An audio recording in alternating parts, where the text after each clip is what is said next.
Jenkins is charged with 4 counts of first-degree murder, accused of taking the lives of Jorge Cajilla Ruiz, Juan Uribe Peña, Curtis Bradford, and Andrea Kruger. New details about the case are coming in by the hour, and here's what we know right now. Prosecutors tell us this man, Anthony Wells, provided a gun to Nico. You could say Nico Jenkins and his relatives have had a colorful past. Just look at their family tree. 7 felons in just 2 generations. Let's start with Nico's uncle, 51-year-old Warren Levering. 24-year-old Erica Jenkins is the first of the Jenkins family to be sentenced to prison time in Douglas County District Court. Judge Peter Battalion ordered her to spend at least 4 decades in prison for robbery.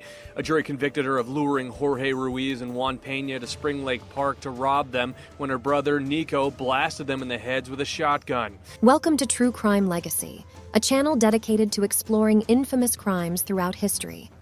I'm your host, Eagle. Today we're looking at the disturbing case of Nico Jenkins, a convicted felon from Omaha, Nebraska, who went on a shocking killing spree in 2013 after being released from prison. This complex case highlights issues around mental illness, the U.S. prison system, and what can happen when someone prone to violence slips through the cracks.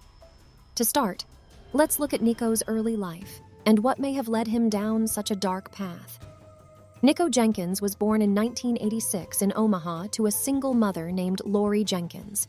Nico's father was not involved in his life. By most accounts, Lori struggled to control her son even from a very young age.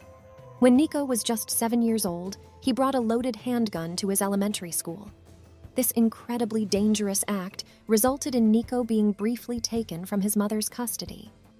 Even at such a young age, it was clear that Nico had severe behavioral issues. Over the next few years, Nico continued down a troubling path. He was aggressive and violent, assaulting other children at the group home he had been placed in. By age 11, he had already committed theft on multiple occasions. Nico was also frequently truant and struggled academically, with some indications he may have had an intellectual disability. Things escalated dramatically when Nico was 12. After assaulting someone with a knife, he was sent to a youth detention center. The next year, he was moved to a youth rehabilitation facility in Kearney, Nebraska. But this did nothing to curb his violent tendencies. Nico continued to break rules and lash out at both peers and staff members.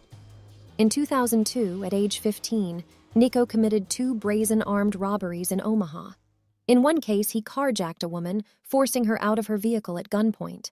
In another instance, he robbed a different woman by jumping into her car and making her drive him to an ATM to withdraw cash.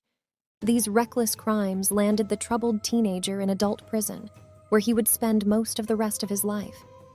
Nico's sentence was 15 years behind bars. Some questioned whether incarcerating someone so young in an adult facility was the right approach. But the focus was on punishment rather than rehabilitation. Behind bars, Nico quickly gained a reputation as an unpredictable and dangerous inmate. While incarcerated, he racked up additional time for assaults on both fellow prisoners and guards.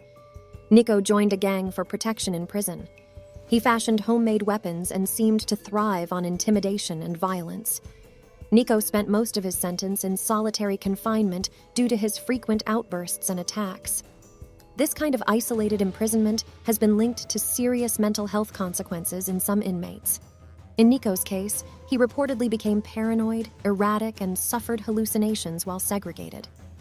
While behind bars, Nico was diagnosed with schizophrenia by prison psychiatrists. He also claimed to be suffering from other mental illnesses like bipolar disorder. However, questions were raised about whether Nico might be exaggerating or fabricating some of his symptoms. For example, Nico told doctors he heard voices from ancient Egyptian gods ordering him to do strange things. Some saw this as a clear sign of mental illness, but others wondered if Nico was making these bizarre claims in order to be viewed as mentally unfit. One psychologist outright accused him of malingering, meaning fabricating or exaggerating illness for secondary gain. But other experts retained by Nico's defense team insisted he was indeed suffering from paranoid delusions and psychosis. If this was the case, solitary confinement would have only worsened his condition. Whether his symptoms were real or not, Nico continually refused to take psychiatric medications while in prison. This decision was questioned by the judge who sentenced him for assaulting a guard. Nico claimed he avoided medication because of the hostile environment of prison. But others suspected he knew medication would have made it harder to claim insanity or incompetence. On some occasions, Nico did take meds briefly when forced to. An attendant at his hearing claimed Nico was mostly non-violent and compliant while on medication. After serving 10 years behind bars, Nico Jenkins was released at age 26 on July 30th, 2013. This was concerning to many who felt he was a danger to himself and others. Fears mounted after Nico sent rambling, incoherent letters to 2 judges shortly before his release. These letters seemed completely detached from reality. In one, he referred to himself as a lethal warrior and told the judge, "I will see you very soon." This threatening message had law enforcement on high alert. Nico's mother, Lori, had also warned officials her son was not ready for release. Concerns were raised about the lack of supervision upon Nico's discharge from prison. But the system seemed eager to free up space and cost by releasing him after only half his initial sentence. Tragically, their worst fears were soon exceeded. Shortly after getting out, Nico Jenkins went on a vicious 10-day killing spree that claimed the lives of 4 innocent Nebraskans. His first victims on August 11th were Juan Uribe Peña and Jorge Cajiga Ruiz, who were both shot in the head while sitting in a pickup truck at a public park. It appears these men were targeted at random, simply in the wrong place at the wrong time. Nico did know the second victim, though. Just 8 days later, on August 19th, he murdered Curtis Bradford, an acquaintance from his time in prison. Bradford was found with a bullet hole in the back of his head near a garage in North Omaha. Bradford's family had warned him to stay away from the unstable Nico after his release. But Bradford was struggling to adapt to life after prison himself. He soon fell under Nico's dangerous influence. According to prosecutors, the pair had planned to rob someone on the night of Bradford's murder. After killing his friend, Nico showed no remorse. Only 2 days after Bradford's death, Andrea Kruger, a 33-year-old mother of 3, was shot multiple times, including in the head while driving home from work on a suburban street on the night of August 21st. Her vehicle was stolen by the killer.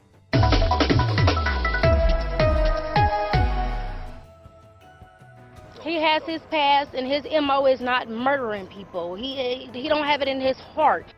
Just hours after this interview, Shalonda Jenkins and 2 of her in-laws were taken in for questioning. Sources tell us her husband, Nico, may be connected to several unsolved homicides.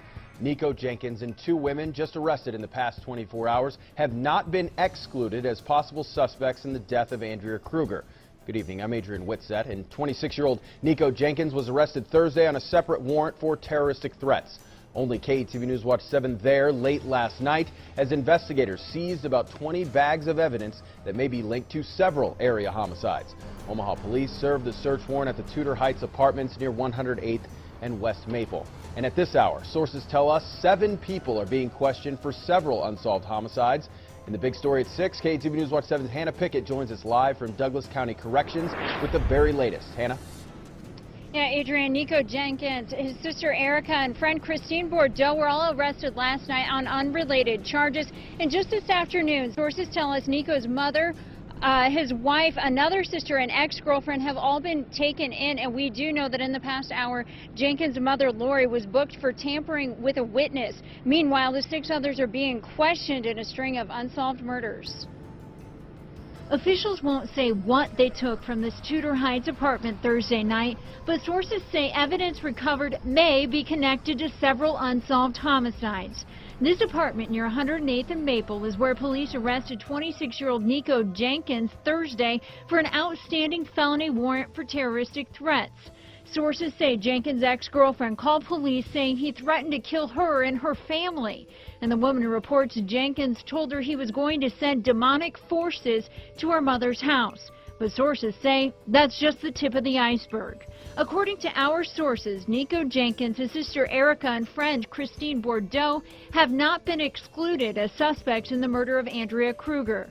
Sources say they're investigating Jenkins in the murder of Curtis Bradford 3 days earlier. Jenkins' wife says he was with Bradford at a party the night before witnesses found him dead, shot in the head near 18th and Curtis. Yeah, my husband was the last person that were seen with him, whether it was taking a picture, but when it was all said and done, my husband was nowhere around when he was murdered. Shalonda Jenkins is Nico's wife. I don't believe it in my heart that my man did that. No, I don't. Sources tell us minutes after this interview, Shalonda and Nico's mother, sister, and ex-girlfriend were all taken in and may be questioned for unsolved murders. Evidence collected here may help unlock the case, but so far no suspects have been officially named and no arrests have been made in connection to the Kruger or Bradford homicides. Now, no comment from officials or investigators tonight. The sheriff's office says they are continuing to follow leads in the Kruger case and are waiting for more evidence to be processed before they comment on how the case will proceed from here. All right, Hannah Pickett reporting live at the Douglas County Jail. Thank you. It appears Nico and his accomplices targeted Andrea simply because she was driving an SUV that they wanted to steal. It's another developing story. Police identify a new suspect in the murder of a West Omaha mother, and they need help finding him. He is 51-year-old Warren Levering, and he's wanted as an accessory to a felony. Investigators believe Nico Jenkins had help in the murder of Andrea Kruger, and we know of at least one connection between Jenkins and Levering. KATV News Watch 7's Hannah Pickett joins us live. Hannah? Rob, Warren Levering is Nico Jenkins' uncle, Lori Jenkins' brother. Much like Jenkins, Levering, too, has a criminal history. In fact, he was just released from prison in Oklahoma in June, 2 months before Andrea Kruger was murdered. Levering had served just under 3 years of a 10-year sentence for kidnapping and assault with a weapon. We have an active investigation. We want to maintain the integrity of that investigation. Douglas County Chief Deputy Tom Wheeler says the public played a crucial role after Andrea Kruger's death. Tips led investigators from the murder scene near 168th and Fort to her SUV near 43rd and Charles. Now they need your help again to find this man, 51-year-old Warren Levering, wanted as an accessory in Kruger's murder. We do need to get him off the street. We need to talk to him. We need to find out, we need to get some answers to some questions that we have. Investigators won't elaborate on what role Levering might have played, but they do say Levering is connected to Kruger's accused killer, Nico Jenkins, in more ways than one. Mr. Levering is Nico Jenkins' uncle and Lori Jenkins' brother, so he does have a relationship with Mr. Jenkins. Warren Levering also related to Jimmy Levering, who was killed in 2011. Jimmy was charged with murder in 2006, but the charges were dropped when, according to prosecutors, witnesses backed out. As for Andrea Kruger's murder, deputies say the case is far from over, that they're leaving no stone unturned in hopes of bringing everyone involved to justice. Well, we believe it's important. We have up to $1,000 available in Crime Stoppers funds to put to this effort. This case is active and ongoing, and we're trying to go where the evidence takes us. And right now, he's an individual we need to speak with. Now, if you know anything about the whereabouts of Warren Levering, call the Douglas County Sheriff's tip line, 402-444-6000. Rob, Brandy, back to you. Thanks, Hannah. Her murder was utterly senseless and cold-blooded. Ballistics tests and DNA evidence soon linked all 4 murders to the same perpetrator. Security footage also captured images of Andrea's stolen vehicle being driven around Omaha by an unidentified suspect. As police closed in, they received tips implicating Nico Jenkins in the string of random killings that had terrorized the city over 10 bloody days. Prosecutors say this man killed Andrea Kruger. Tonight, her brother is speaking out for the first time since hearing the gruesome details of her death. He's far from a scary man. He's a very weak individual, and I myself have nothing to fear in looking at Nico in his eyes. He has everything to fear. Good evening, I'm Brandy Peterson. Rob McCartney has the evening off. Nico Jenkins is charged in the murder of Andrea Kruger and 3 other people. Jenkins' sister, cousin, and uncle are all charged as well. Tuesday, investigators testified about the graphic circumstances surrounding the murders. Details Kruger's family heard for the first time. KATV News Watch 7's Hannah Pickett spoke with her brother and joins us live with the big story at 6. Hannah? Brandy, before Tuesday, Andrea Kruger's family only knew what we've reported. That investigators thought Nico Jenkins pulled the trigger, and they thought that the murder was motivated by robbery and thrill. But inside this courtroom earlier this week, they heard much more. Difficult details to process as the entire family tries to heal. For Andrea Kruger's big brother, sitting through her accused killer's hearings is something he feels he has to do. I wasn't there the night to help protect my sister, and I feel I owe it to her to stand there and make sure that they are doing everything they can to protect her. And if they're not, I'm at least able to voice my opinion in a reasonable amount of time to make sure something gets done. Inside this courtroom Tuesday, he concentrated on Nico Jenkins on purpose.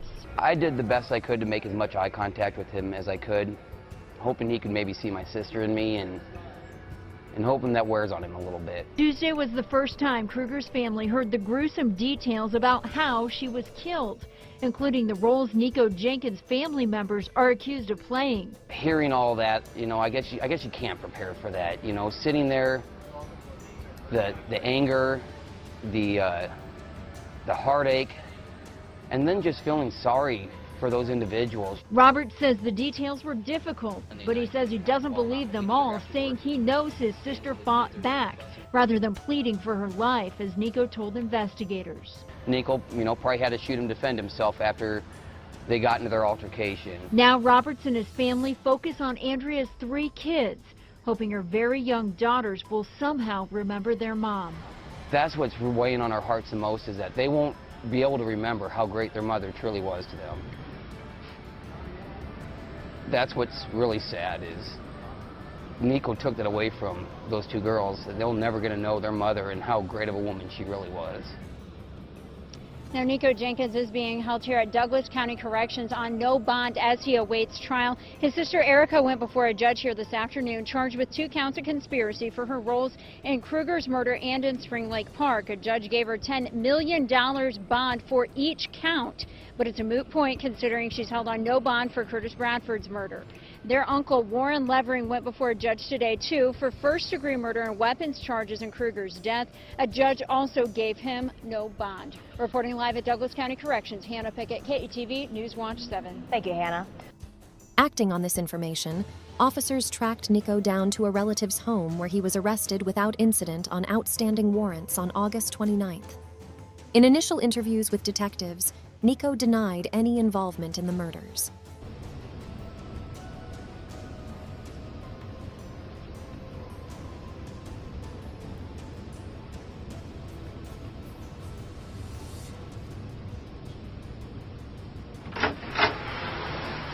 There you go. I don't like to be alone. I need to speak to someone. Okay. Because that's what makes my mind frame goes back. I'm schizophrenic, bipolar, so I don't take medication. So right now, that's why I'm trying to stay. That's why I told them they need to hurry up when I'm in this mind frame. Okay. So that when I speak to you, it's clear. But another thing,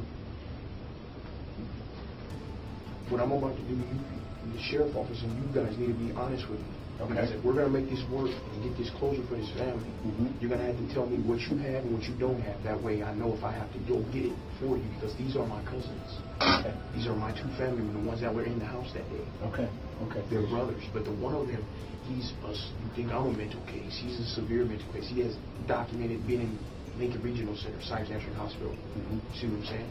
So he goes into it, like even when y'all arrested me, I don't know if you were on the team, but he was acting up when they were pulling us out the house. Okay. You know what I'm saying? So I just don't want this to, you know, that's why I didn't want to talk down at the jail, because there's family members on my dad's side, because this is on my father's side. Okay. I get him on the stick, all right? I'm going to make you a fresh pot, too. That's not the best. That's what we got right now. But I'll make you a fresh pot. Here it is. All right? You good? I need to speak to her superiors about this. The ones that I know that can... He's my boss. This is a man. The ones that I know that can make the... Nico, John Pankin. First of all, this is going to be a long night, but you're going to get everything that you're going to need to give her family closure. But I want you to understand something, and I'm going to say this very clearly. I was not there. Only thing I was hearsay, not hearsay, but to say, like, okay, my religion of Kathoni Asubel, that's the underworld. He was like on the Mummy, the Black Book. So this was them, my little cousins, the one that were in the house with me. That when I got served the search warrant. Right. This was their ritual of sacrifice. And I'm going to give you from A to Z. This is not no goose chase. This is the real deal right here, which you people signed up for. So before we get any further, though, I need to read you this rights advisory form, okay? Okay. I never knew the who, the what, the when, the where. Only thing I gave was the intelligence. Okay. Describe this to me. What this 9mm? Describe it to me. Describe the weapon. Yes. It's a high point. It's a high point. I believe it's a high point rifle. But it shoots 9mm slugs. And if you was to see this weapon, you would not believe that it was the murder weapon. Like I said, weeks prior to this, when I first got out, I gave intelligence. Like I said, I didn't know who was coming, what was coming, who was it going to be used on. All I did was give the intelligence. What kind of intelligence? Intelligence of when would be the best window of opportunity. What roads to take in. If you're going to do something way out west, they have cameras on the lights. As you know, when you take Fort from Military Ave, it takes you all the way out with no cameras, pitch black at nighttime. You realize that one, right? So if you're coming from that crime scene, you can hit it straight out to Fort, and take Fort all the way back to Military Ave, all the way to the Walmart. That's right off the interstate. Ain't that Walmart right off the interstate? Off of Military Ave? Yeah. Yeah. So my point is, things like that, the intelligence of what paths to take, you know what I mean, to avoid the cameras, things of that nature. Bar closed at this time, bartenders, they were walked out to their cars, but after that, you know what I mean, you know what I mean? Because the specific point was to get her to an isolated place. You see what I'm saying? To where, and obviously, when you're out there, only thing that's, like, especially off of Maple, once you leave off of Maple, everything is black. Everything's black out there. So, it was a perfect opportunity. And that's why y'all don't even understand, man. I don't understand how hard this is for me right now, because I'm portraying my family. Do y'all understand it? This is not just me. I understand one family's getting closer, you know, but I'm literally betraying my family and my bloodline. After... You all right? You all right, man? You all right, man? That's what I don't understand, man. Is that all I was in the restaurant corrections, man. All I wanted was help from the people, man.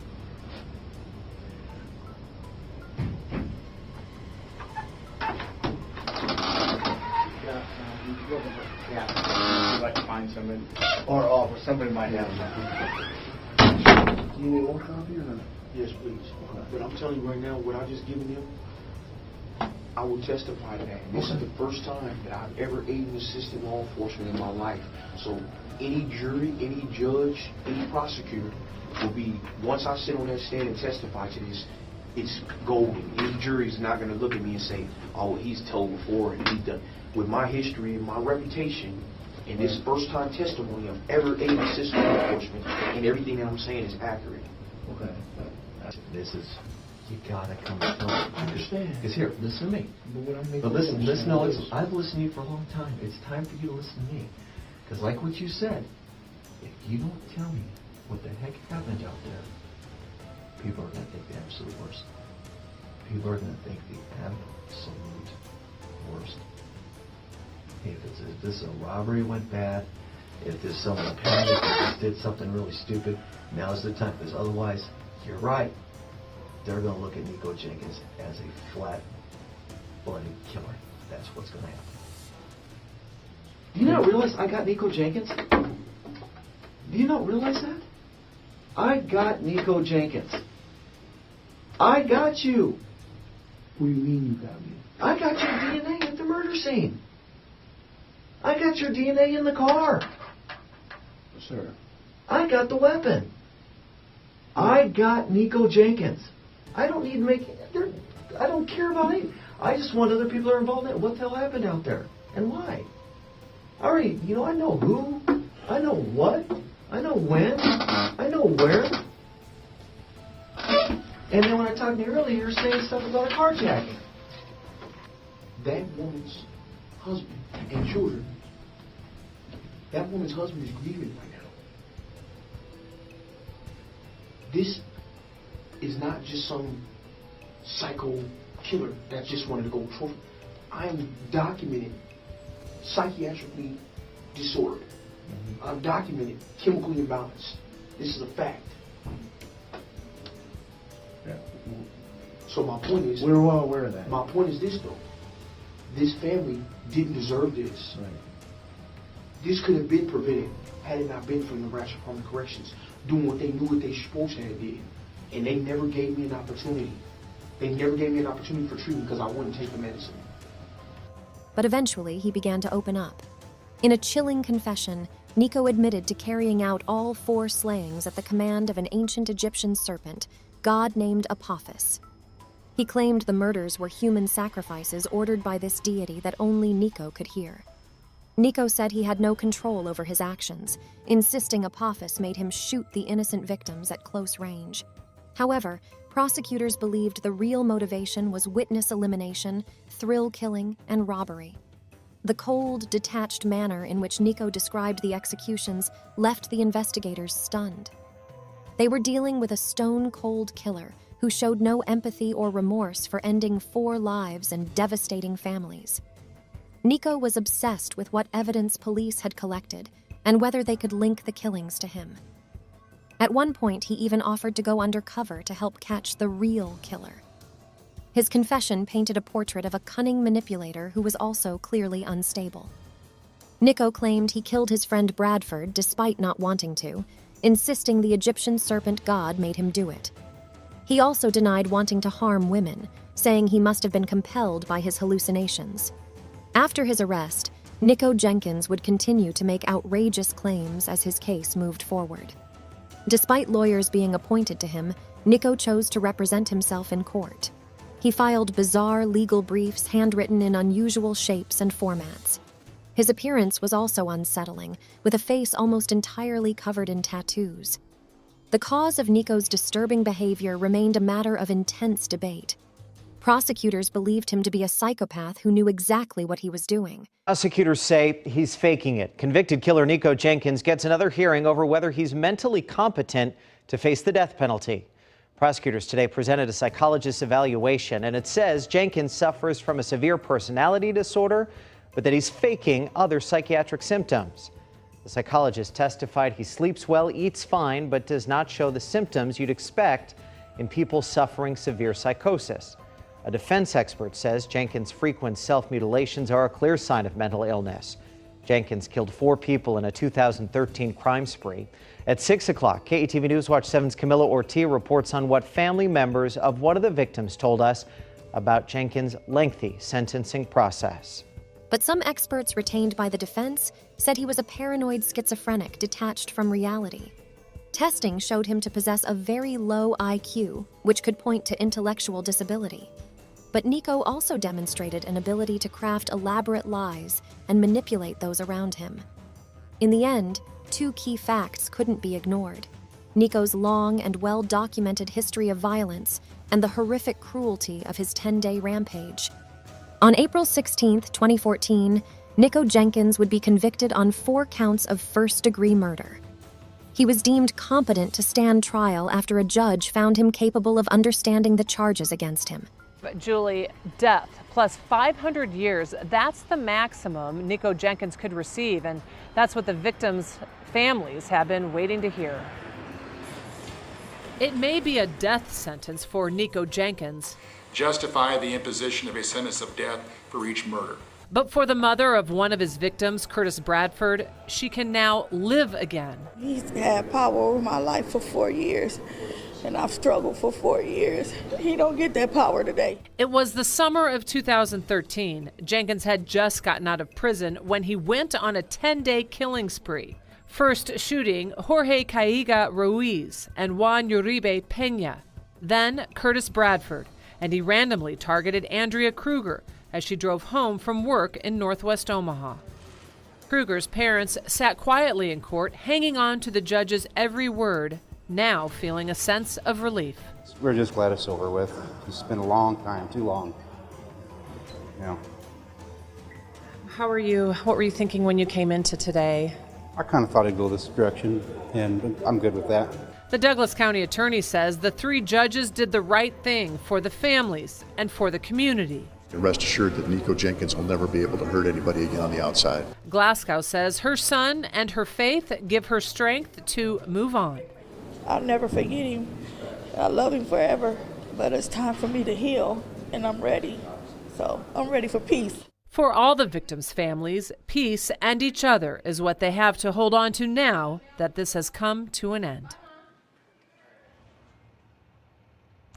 Nico Jenkins had plenty of help in his crime spree, from his mother to his sister to his uncle.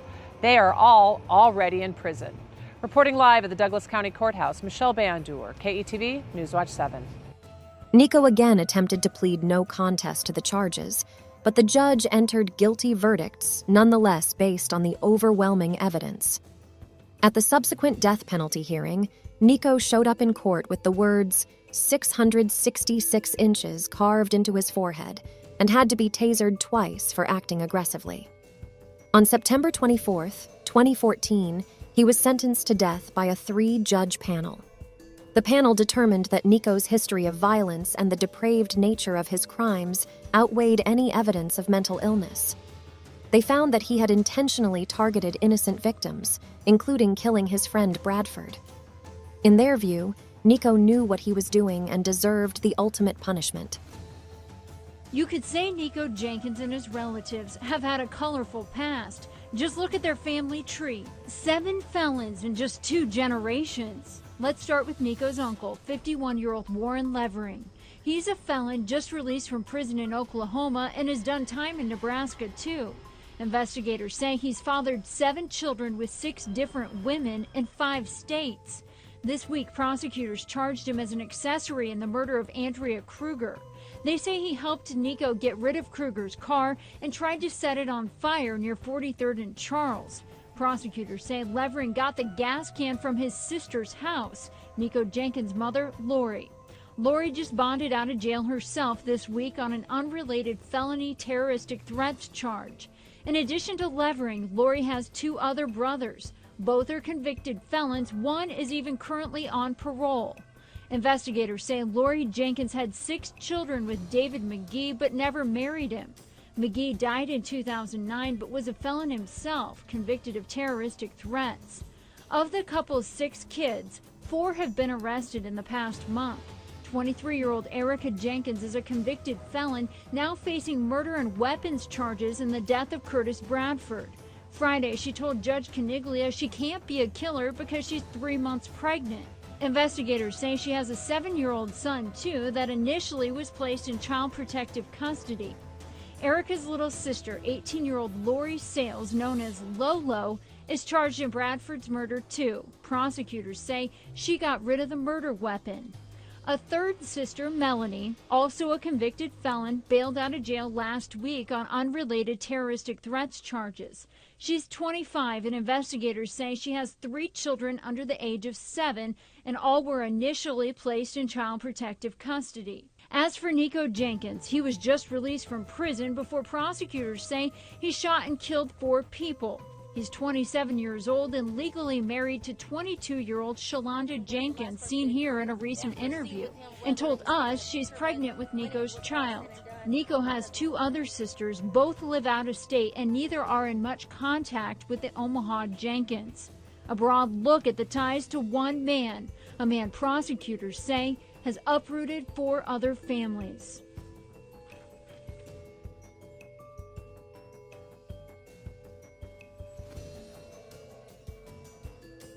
Nico Jenkins remains incarcerated on death row at Tecumseh State Correctional Institution as his mandatory appeals process plays out. His murderous accomplice, Erica Jenkins, was sentenced to 10 years behind bars. Erica Jenkins, sister of convicted killer Nico Jenkins, will spend the next 4 decades behind bars. That's her sentence today for 2 counts of robbery. KTV Newswatch 7's Kyle Gravelin reports from Douglas County Court. District Court Judge Peter Battalion handed down a stiff sentence to Erica Jenkins on Thursday morning. Although it was not the maximum sentence asked for by Douglas County Attorney Don Klein, he was satisfied.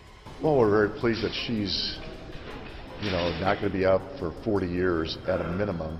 Judge Battalion found Jenkins guilty under Nebraska's habitual criminal law since she's already served time for 2 previous felonies. Thursday, Jenkins received 2 30 to 50-year sentences on robbery counts to be served consecutively. The robberies are connected to the double murder of Juan Uribe Pena and Jorge Cajiga Ruiz back in August of 2013 in Spring Lake Park. Before sentencing, Jenkins addressed the court. and said she was being targeted, since she's the first to be brought up on charges from these incidents. She also called out the state for their mishandling of her brother, Nico Jenkins. Klein is glad justice is finally being served. Her and her brother just raised havoc, and there's these tragic deaths that happened in Douglas County, and now we're finally starting to see somebody be held accountable. And Judge Battalion also granted a request to Erica Jenkins to represent herself in court in January when she goes to trial for murder and conspiracy charges in the death of Curtis Bradford. Kyle Gravlin, KETV News Watch 7.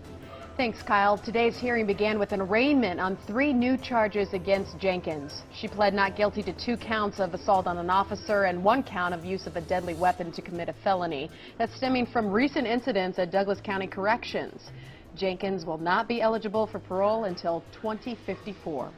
2 other associates, Christine Bordeaux and Anthony Wells, received shorter sentences for being accessories after the fact by helping hide evidence of the murders.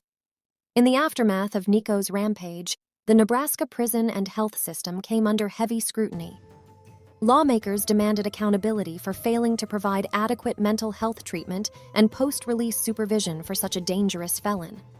Several reform bills were proposed to improve re-entry programs and monitoring of unstable ex-convicts like Nico. A task force was formed after his release to address these systemic failures. But meaningful change comes slowly, while lives hang in the balance. For the devastated families of Nico's victims, the pain still feels fresh years later. Juan Uribe Peña and Jorge Cachiga Ruiz were both young immigrant laborers from Mexico with big dreams of better lives in America. That chance was cruelly denied to them, and their loved ones left behind. Andrea Kruger was a dedicated mother of 3 small children and wife who always put her family first. Her senseless murder while simply driving home from work left her community reeling. Curtis Bradford had only just been released from prison himself, with plans to go to college before he was pulled back into a life of crime. The tragic case of Nico Jenkins illustrates some key issues we as a society still struggle to properly address. How can our prison system balance punishment versus rehabilitation, especially for violent offenders with mental health problems? When is someone too dangerous to ever release? And are some convicts capable of true reform? If Nico's severe mental illness had been treated from a young age, perhaps this entire dark path could have been prevented. If he was closely monitored and medicated after being discharged from prison, 4 lives could have been spared. We need honest discussions around issues like mental health care reform within prisons. The solutions to preventing more tragedies like this won't be easy, but we owe it to those like Juan, Jorge, Curtis, and Andrea, who lost their lives so senselessly. This complicated case asks more questions than it answers, but we must keep striving to understand these crimes and make sure inmates get the help they need while keeping our communities safe. That concludes today's expanded episode on the disturbing case of Nico Jenkins. Join us next time as we explore another complex true crime story. The lessons we can learn from the past remain critical to shaping a more just future. Thank you for listening. And on that tape there, he eventually kills her. A group of detectives sit in shock, watching a murder videotaped by the killer himself. I can't hear you what you're saying. Say it clear. You are the master that pleases me to serve you. You are the master that pleases me to serve you. Stop what? You are the master that pleases me to serve you. Now you sit your ass down like I said. This is Eagle, and you're listening to True Crime Legacy. Today's episode recounts the horrific story of one of St. Louis' most notorious serial killers, who targeted vulnerable women in one of the city's roughest neighborhoods. Through cunning manipulation and advanced planning, he evaded capture for years, until cutting-edge forensics and dogged police work finally led authorities to his door. Even in death, many of his murderous secrets remain buried, leaving detectives to piece together a puzzle with missing parts. In the early 2000s, police across the St. Louis metro area were faced with a string of grisly discoveries: the bodies of women, discarded like trash along roadways, in weedy fields, even floating in rivers. As the body count rose, they realized a vicious killer was preying on women in the depths of addiction, selling their bodies to fund their next fix. He became known as the streetwalker strangler, the videotape killer, for his passion for recording his depraved acts. His violence knew no bounds, yet he moved undetected through the dark margins of society. This shadowy figure would shake St. Louis to its core, with reverberations still felt decades later. The echoes of unanswered questions, the chill of unfinished business. I'm Eagle, welcome to True Crime Legacy. Our story begins along North Broadway in the down-and-out Baden neighborhood of North St. Louis. This rundown corridor was known as the Stroll, a dangerous open-air market for prostitution and drugs. Women addicted to crack cocaine worked the streets day and night, selling their bodies to fund their insatiable habit. They became easy targets for predators trolling the Stroll. On July 31, 2000, the body of a partially clothed woman was discovered floating face down near a boat ramp in East St. Louis, Illinois. She was identified as 61-year-old Mary Shields. The autopsy showed she had been strangled. Shields was known to frequent the Stroll. 7 months passed before another victim surfaced. On March 24, 2001, the body of 19-year-old Cassandra Walker was found dumped behind an abandoned building in Washington Park, Illinois. She too had been strangled. Walker's mostly nude body showed signs of torture, belt marks around her neck, wrists bound behind her back. She was just a teenager, hooked on crack, selling herself on the Stroll. More bodies began turning up at an alarming pace. 8 victims in 14 months. 34-year-old Elisa Greenwade, also found in Washington Park. 36-year-old Teresa Wilson, discarded in West Alton, Missouri. 46-year-old Betty James left along train tracks in St. Louis. Each woman strangled with links to prostitution and drugs. Walker found the first body. It was a deceased black female, partially clad, laying on her back. By May of 2001, there were 4 more victims across 2 states, a new one every 6 to 8 weeks. Police came to believe these were the terrible acts of a single madman.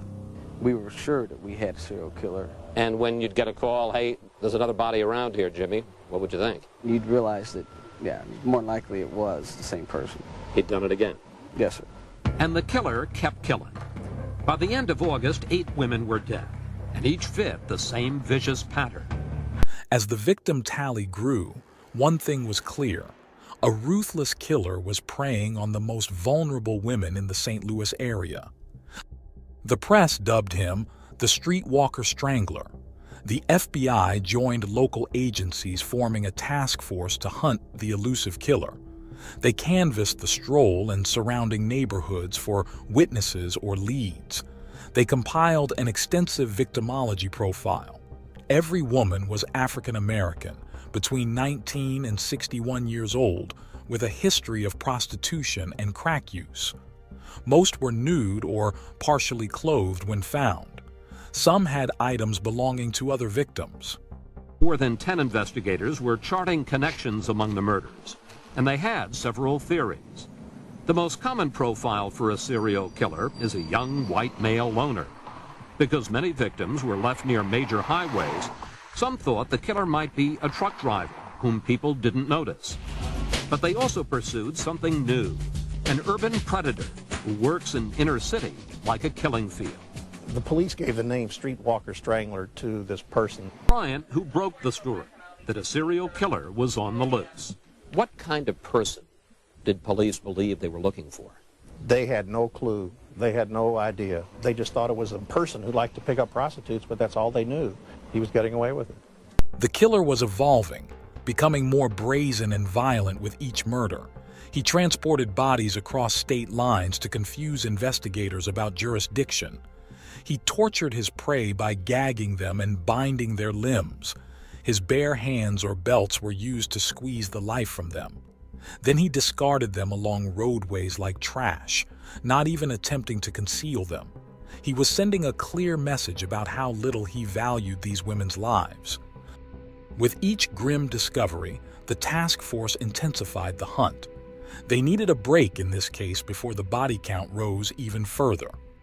In May 2002, St. Louis Post-Dispatch reporter Bill Smith wrote an article profiling 36-year-old victim Teresa Wilson.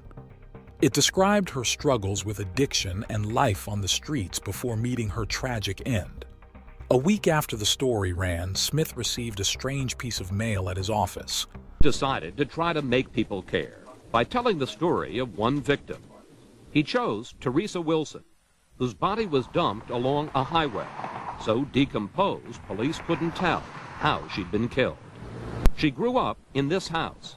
At 17, she was a mother. She named her daughter Chastity. She was extremely close to her daughter and very, very loving. Her daughter was the be-all and end-all in Teresa's life. Until crack cocaine took over. Johns would pick her up and she would ask Chastity to stay and to wait for her. But she'd be telling her little girl, wait here on Broadway while I go turn a trick. She would do that, yeah. Police believe it was here on Broadway where the killer picked up Teresa. 5 days after Bill Smith's story ran, he found this letter in his mailbox. It was written on a computer, printed in red ink. And if true, the message was terrifying. Dear Bill, nice sob story about Teresa Wilson. I'll tell you where many others are to prove I'm real. Here's directions to number 17. Search in a 50-yard radius from the X. Included with the letter was a small map. Smith called the police task force and gave them directions to that spot. Our search team started in this direction right here, and as we worked our way into this area, right at this location right here, a human skull was discovered. It was bleached white. You could not miss it. The letter had an odd return address. I Thraldom, 325 331st Lafayette Street, New York. Thraldom means slavery or bondage. The zip code belonged to Manhattan, but the address was fictitious.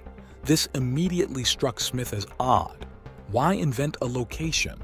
The letter was postmarked locally in St. Louis, so it had been mailed from right there in the city. Stranger still, the letter had been typed on a word processor in an artsy font with red ink. It contained a map trimmed neatly to remove its origin. This was no ordinary piece of mail. As Smith read the disturbing contents, he knew this was from the killer himself, taunting investigators and reaching out directly to the media. The letter ridiculed Smith for writing a sob story about Teresa Wilson. The killer then offered a chilling deal. Write one about Greenwade, write a good one, and I'll tell you where many others are to prove I'm real. He directed Smith to place the story in that Sunday's paper, just like Wilson's profile. An X marked the spot on the map where Smith could search for new remains if he complied with the request. The location was along Highway 67 near the intersection with St. Charles Rock Road in West Alton, Missouri, about 20 minutes from downtown St. Louis. Smith wasted no time alerting authorities. When investigators searched the woods near the X, they located the skeletal remains of an unidentified female victim, just as the killer promised. The game was on. Investigators were unable to pull any fingerprints or DNA from the letter and map. The killer had been careful not to leave any traces. When they tried tracking the unique stationery and font, another dead end. Just as frustration was setting in, the task force caught a break thanks to some high-tech detective work. A cybercrimes investigator with the Illinois State Police spent hours scouring every online and CD-based mapping service available to the public. He finally matched the map to the travel website Expedia, which contracted with Microsoft for its mapping software. This proprietary map could only have come from Expedia during a defined period. Armed with this lead, the FBI subpoenaed Expedia and Microsoft for records of everyone who accessed that location in West Alton between the publication of Smith's article on May 19th and the letter's postmark on May 21st. Through IP addresses used to download the map, They narrowed it to a single user who visited the site on the evening of May 20th. The IP address traced back to the ISP-UNet, which provided a billing address in the 1000 block of Ford Drive in Ferguson, Missouri. It was time to identify the man behind the map. And the killer had even clipped the edges off that computer map to make it harder to trace. But he hadn't planned for Sergeant Bob Muffler, a cyber investigator who tracks down criminals on the internet. There it is. Sergeant Muffler went to one popular site called MapQuest. Watch as he zooms in on West Alton, Missouri, the area detailed on the killer's map. This is the intersection of St. Charles Street and Highway 67, and right away you can pretty much tell it doesn't look like that map that was sent to the newspaper. Take a look. The cops went to other sites. Here on Yahoo, again you see, the icon for Highway 67 looks different. They didn't use Yahoo. After 4 days of searching, investigators tried Expedia.com. One thing right away I noticed is that the icon was extremely close to the intersection, and it looks like it's the same shape. Close, but still not an exact match. Now, it's not quite on the intersection there, is it? That's right.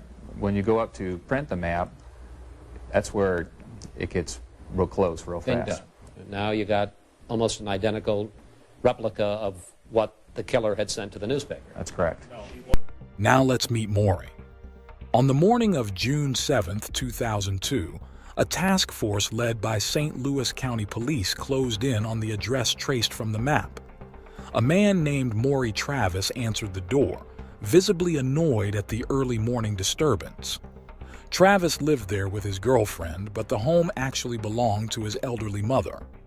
Investigators described Travis as unstable and combative when informed they were there to serve a search warrant. He reluctantly admitted, "Yeah, I know why you're here." Travis's demeanor shifted from aggression to resignation. He knew the jig was up. Are now ready to close in on a suspected serial killer, but he is confident until the end. In fact, he had one last play, a move so dramatic no one thought it possible. It was 7 a.m. on a quiet morning last June when authorities knocked on Maury Travis's door. They had linked him to the computer map, but they still needed evidence to prove he was the streetwalker strangler. He answered the door very agitated, wanted to know why the police were there. He was told, "You know why we're here." The first floor of the home seemed normal, but the hidden basement revealed a house of horrors. Blood spattered the walls, ceiling, carpet, and furniture. Women's items were strewn about: shoes, underwear, wigs, a stun gun and tape used for binding victims, and the computer used to access the Expedia map. Sitting in his living room, the investigators asked about the missing women, but never accused Travis of killing them. They had a casual conversation with him, sitting on the couch for 2 hours. It was kind of a cat and mouse type conversation. One thing Travis did seem curious about was what brought police to his home. They said it was the internet. He cursed under his breath and made some reference to the computer. So he knew he had tripped himself up. He knew why we were there. After 4 hours of jousting, they took him to police headquarters. Captain Hager went in to talk with Travis himself. He made reference to my investigator that he wanted somebody else brought in because he found this man to be a bore and wanted somebody more challenging. But sitting in the interrogation room, Travis must have realized his mind games were almost over. He knew what police would find at his house. In the basement, a secret torture chamber where medieval cruelty was dished out with modern efficiency. I see a stun gun here. Very effective, can disable people. Wow. Do we have reason to believe that he used it on these women? Some of the pictures of the victims, they had burn marks on the upper body. Travis kept scrapbooks on torture and had collected every article about his terrible crimes. But the most horrifying discovery were these tapes. Detectives questioned Travis for 2 tense hours while the search continued. He refused to outright confess, but became enraged upon learning the map gave him away. Shortly after, Travis agreed to go downtown for further questioning. He was caught, and he knew it. Meanwhile, the FBI's computer forensics team examined Travis's machine and recovered drafts of the letter to Bill Smith. The electronic trail led directly to Travis's door. At police headquarters, detectives placed photos of each victim before Travis and asked if he recognized them. Travis claimed ignorance. But minutes later, he asked to review the pictures again.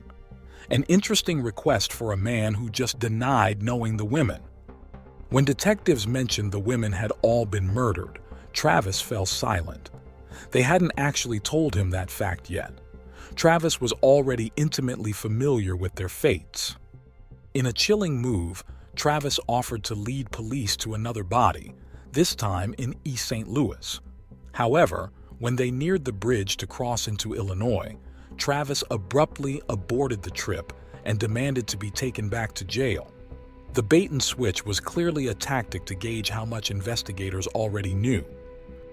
Despite Travis's mind games, he still hadn't outright confessed. A detective brought Travis a soda during questioning. After he finished drinking, Travis crumpled the can and tossed it away. That can was later collected as evidence. Through DNA analysis, the crime lab matched saliva from the soda can to semen samples collected from two victims, Yvonne Crew and Brenda Beasley. This forensic analysis linked Travis directly to their murders, even without a confession. Additionally, blood samples collected from the basement matched 6 of the known victims. Investigators were building a slam-dunk case against Travis brick by brick. Now they focused on getting him to admit what they already knew. He was the streetwalker strangler stalking the stroll. Detectives searching Travis's house uncovered a critical piece of evidence: multiple videotapes hidden in the basement. Their contents were so horrifying that St. Louis Police Chief Joe Mulquha ordered every officer who viewed them to undergo psychiatric counseling. These were no ordinary home movies. One tape, labeled Your Wedding Day, showed Travis committing depraved acts of torture, rape, and murder on different women at various times. This was his personal catalog of brutality. Part of the tape depicts 19-year-old Cassandra Walker chained by the neck to a wooden beam in the basement, her hands and feet bound behind her. Travis forces her head back and wraps a belt around her neck, strangling the life from the young woman as the camera rolls.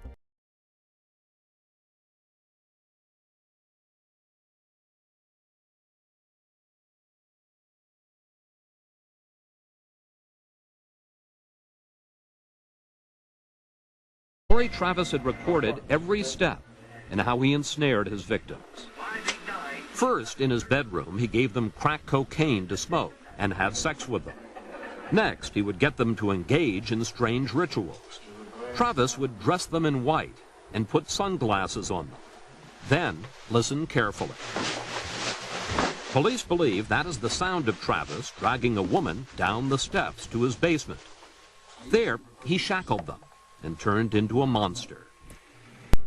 With Walker's lifeless body at his feet, Travis narrates to the camera.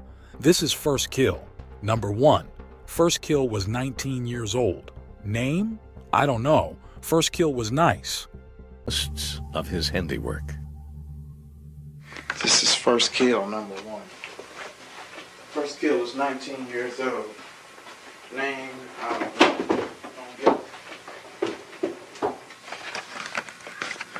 First kill was nice. His cruel tactics also included gagging victims with tape wrapped around their faces. Travis berates one woman for getting into a car with a stranger while assaulting her. You sorry about what? For jumping in a car with a guy you don't even know? He taunts. When the woman mentions having a child being raised by her parents, Travis cuts her off. You ain't raising. You're over here on your back smoking crack. Want to say something to your kids? Mama, sorry. Who raising your kids? Me and my mom and dad. You ain't raising shit. You on here in your back smoking crack. You ain't going home tomorrow. I'm gonna keep you about a week. Push his total dominance. Say it clear. You want the master? On one tape, Travis plays out his blood sport to the end. Police were horrified to watch Travis wrap a belt around the neck of this woman, then choke her to death on camera. This is first kill, number 1. first kill was 19 years old. Name, Stomach-churning footage confirms what investigators already knew.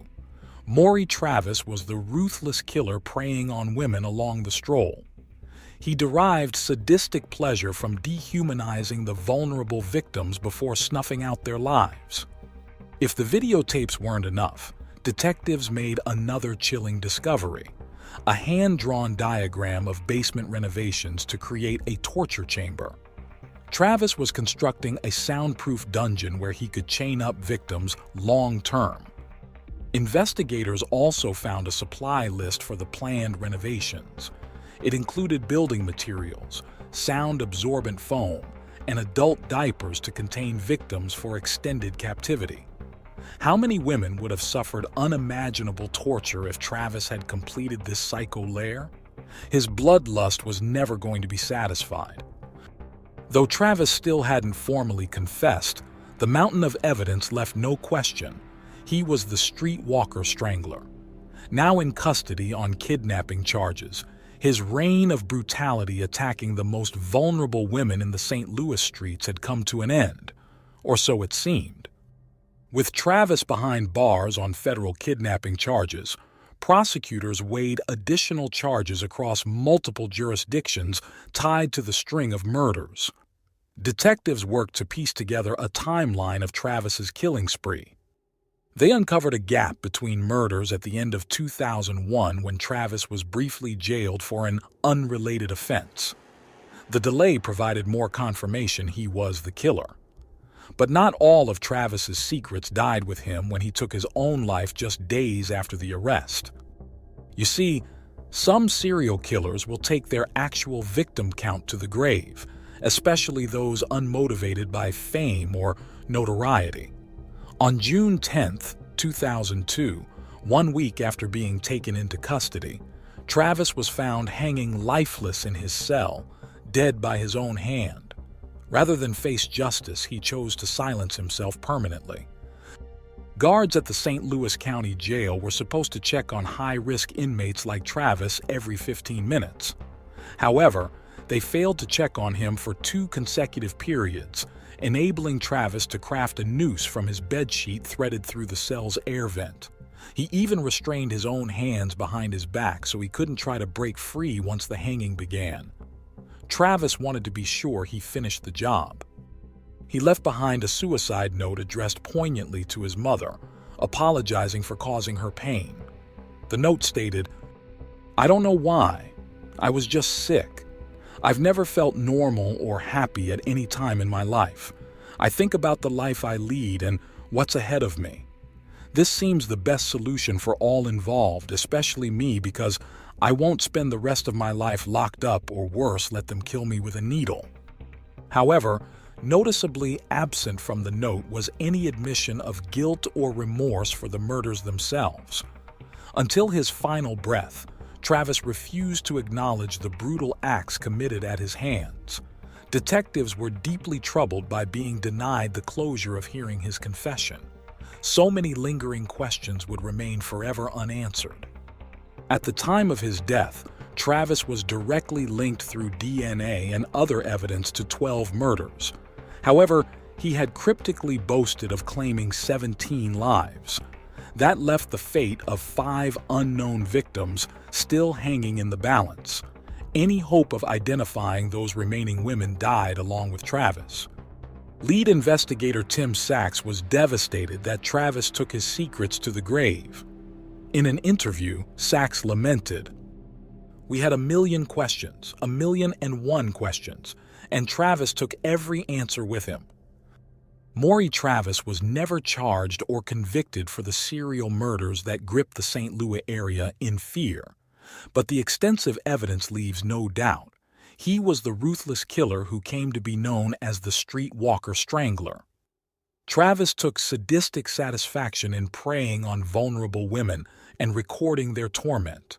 He managed to keep his sinister hobby concealed from those closest to him, and he died on his own terms, denying investigators the closure they sought. This complex case stayed with detectives long after the final gavel. For some, the lingering mystery became a lifelong obsession. That concludes this episode of True Crime Legacy. Thank you for joining me to explore a dark chapter in St. Louis history. We hope you'll join us next time as we peel back the layers on another complex and chilling true crime story. I'm Eagle. Be safe out there. Ashley Wadsworth didn't have a smartphone when she was 12 years old. With a close-knit group of family and friends in Vernon, a tiny city in the Okanagan Valley of British Columbia, her mother reasoned that she didn't need one. She did, however, utilize the family laptop to check out the social media updates that her buddies were making. Her peers didn't think it was brazen to message a gorgeous stranger to say hello or add friends of friends on a whim. In the same manner that older generations would have done at the mall, Wadsworth and her friends interacted confidently online. In 2015, after discovering Jack Seppel, a 16-year-old English adolescent, on the profile of a mutual acquaintance, Wadsworth added him as a friend on Facebook. Wadsworth had always been interested in the larger world, and Seppel provided a window into far-off locales, even if those locales were limited to Chelmsford in Essex, which is an hour northeast of London and home to around 180,000 people. Wadsworth was intelligent and outgoing. She enjoyed playing tennis, clarinet, and ringette. She made a special effort to make friends with overseas kids at school since she knew they might feel lonely being so far from home. Seppel, on the other hand, was reserved. Wadsworth admired his independent charm despite his lackluster social life and seeming obsession with social media. No way I'm sending this. We had so much fun growing up. We did so many adventurous, outdoorsy things. Are driving. Teen, she loved social media. She would make TikToks, so I'd go in her room and she'd be like, "Mom!" It's a video. Funny. The distance between them and the fact that Seppel also resided at home with his family helped to narrow their 3.5-year age gap. In the beginning, the two acted more like pen pals and confidants whose regular correspondence changed the scenery in one another's life. Ashley first met Jack, as I understand it, on the Facebook. So they were just friends at first. It was, and then they would talk about Britain and he'd ask about Canada, and they were young. She must have been about, I'd say, 11 or 12. If she was talking to him, I'd be like, "Oh, hi, Jack," and I'd ask him about England and loved his accent. So I'd always say, "I love your accent." Just thought it was some. Within a few months, Wadsworth started telling Christy Gendron, her mother, Haley, her sister, and her father, Kenneth, who lived close by with his wife, about Seppel. Gendron was wary about the developing relationship, but as Seppel shared pictures of himself, he relaxed. They appeared to support his claim that he was the bored youngster who, like many others in his generation, spent much of his time online socializing. Although Gendron anticipated that the attraction would wane, the two became more than just confidants. Wadsworth received gifts from Seppel included clothing, cash, teddy bears, jewelry, and a handbag.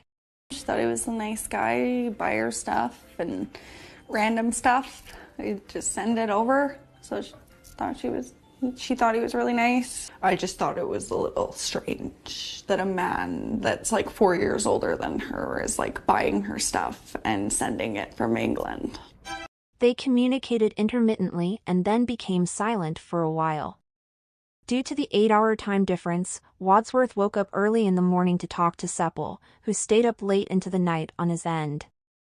When they were on, Seppel's face became a regular presence in the Wadsworth household. Gendron might look up from cooking dinner to see him on a screen and offer a warm "Hi, Jack." Tiana Kowalchuk, a close friend of Wadsworth's, claims that she had this connection with him that nobody understood. Their lengthy discussions always centered on the same pipe dream, that they would eventually meet. Wadsworth began requesting permission to visit Seppel from her mother in 2018. Going there under my roof, she had asked me, and I said, "No, you're too young, and when you're an adult, if you're still talking, I can't stop you."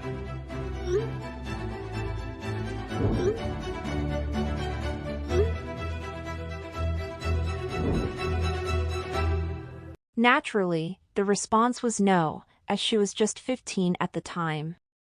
As in every teenage relationship, there were times when the two got into arguments, which were typically centered around Seppel's worries that Wadsworth had crushes on young men in Vernon. When the tension reached a breaking point, Wadsworth would restrict Seppel from his social media accounts. To grab her attention, he would then create new accounts or send irate messages to her sister and friends. Seppel's admiration appeared to some of Wadsworth's friends to be an obsession. She was adamant that he was just a passionate individual with a decent heart. When Wadsworth was 16 years old and Seppel was almost 20, he unveiled a new tattoo in October 2018 as a symbol of his devotion, Wadsworth's initial name, tattooed on his arm in intricate cursive.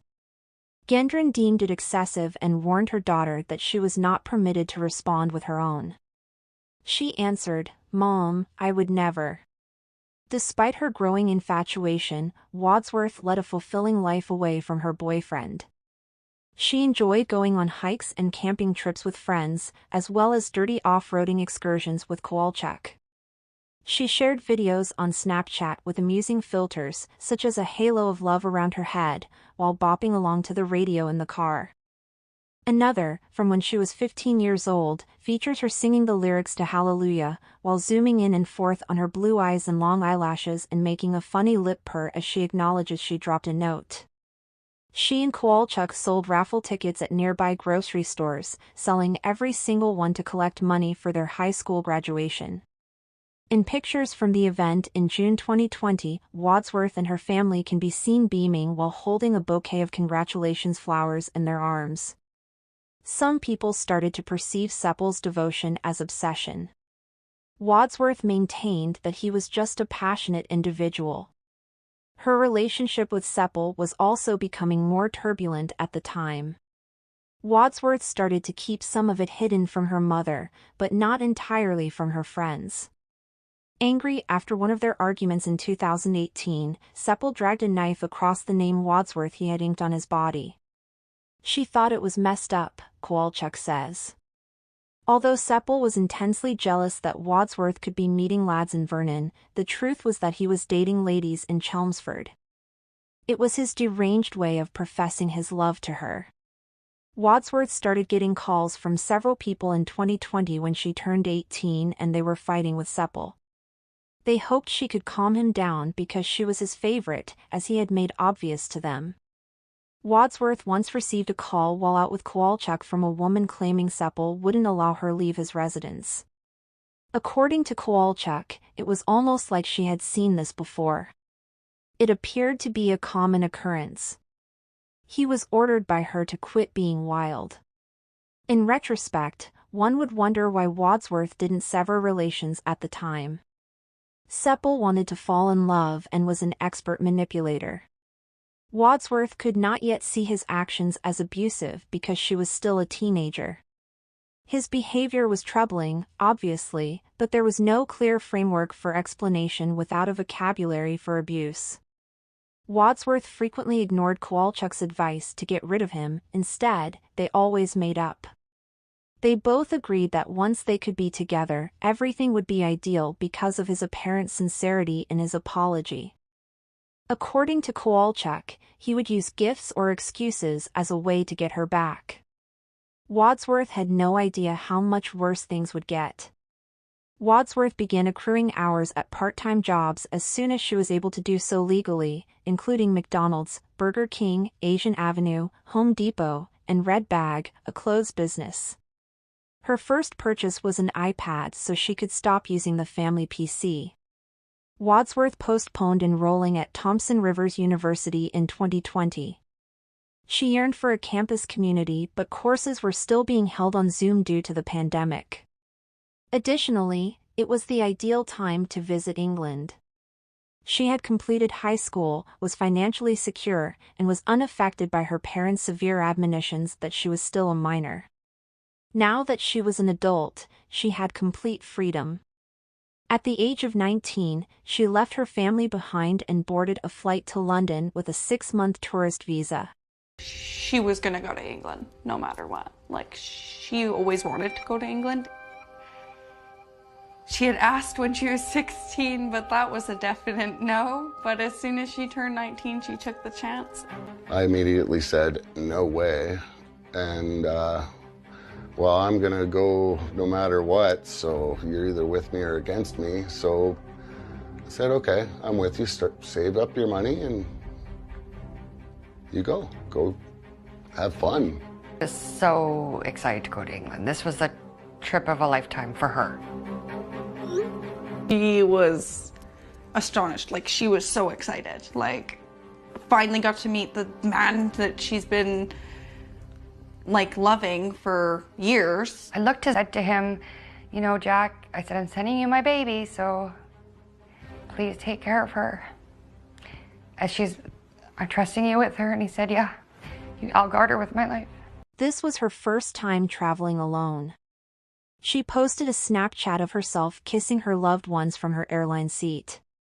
She exclaimed, "I'm in my plane," as she eagerly listed the comforts of her first transatlantic voyage. "It's enormous." The two were finally reunited the following day. Wadsworth updated her Facebook profile picture to show her and Seppel smiling broadly in the airport's arrivals area at London Gatwick. Wadsworth's innocent looks contrasted sharply with Seppel's rugged appearance. He had numerous tattoos, swollen eyes, and a grumpy demeanor. With her soft brown hair and a floral-patterned mask pulled down to her chin, she made a delicate contrast. In the comments, loved ones and cheerful faces were left as emojis.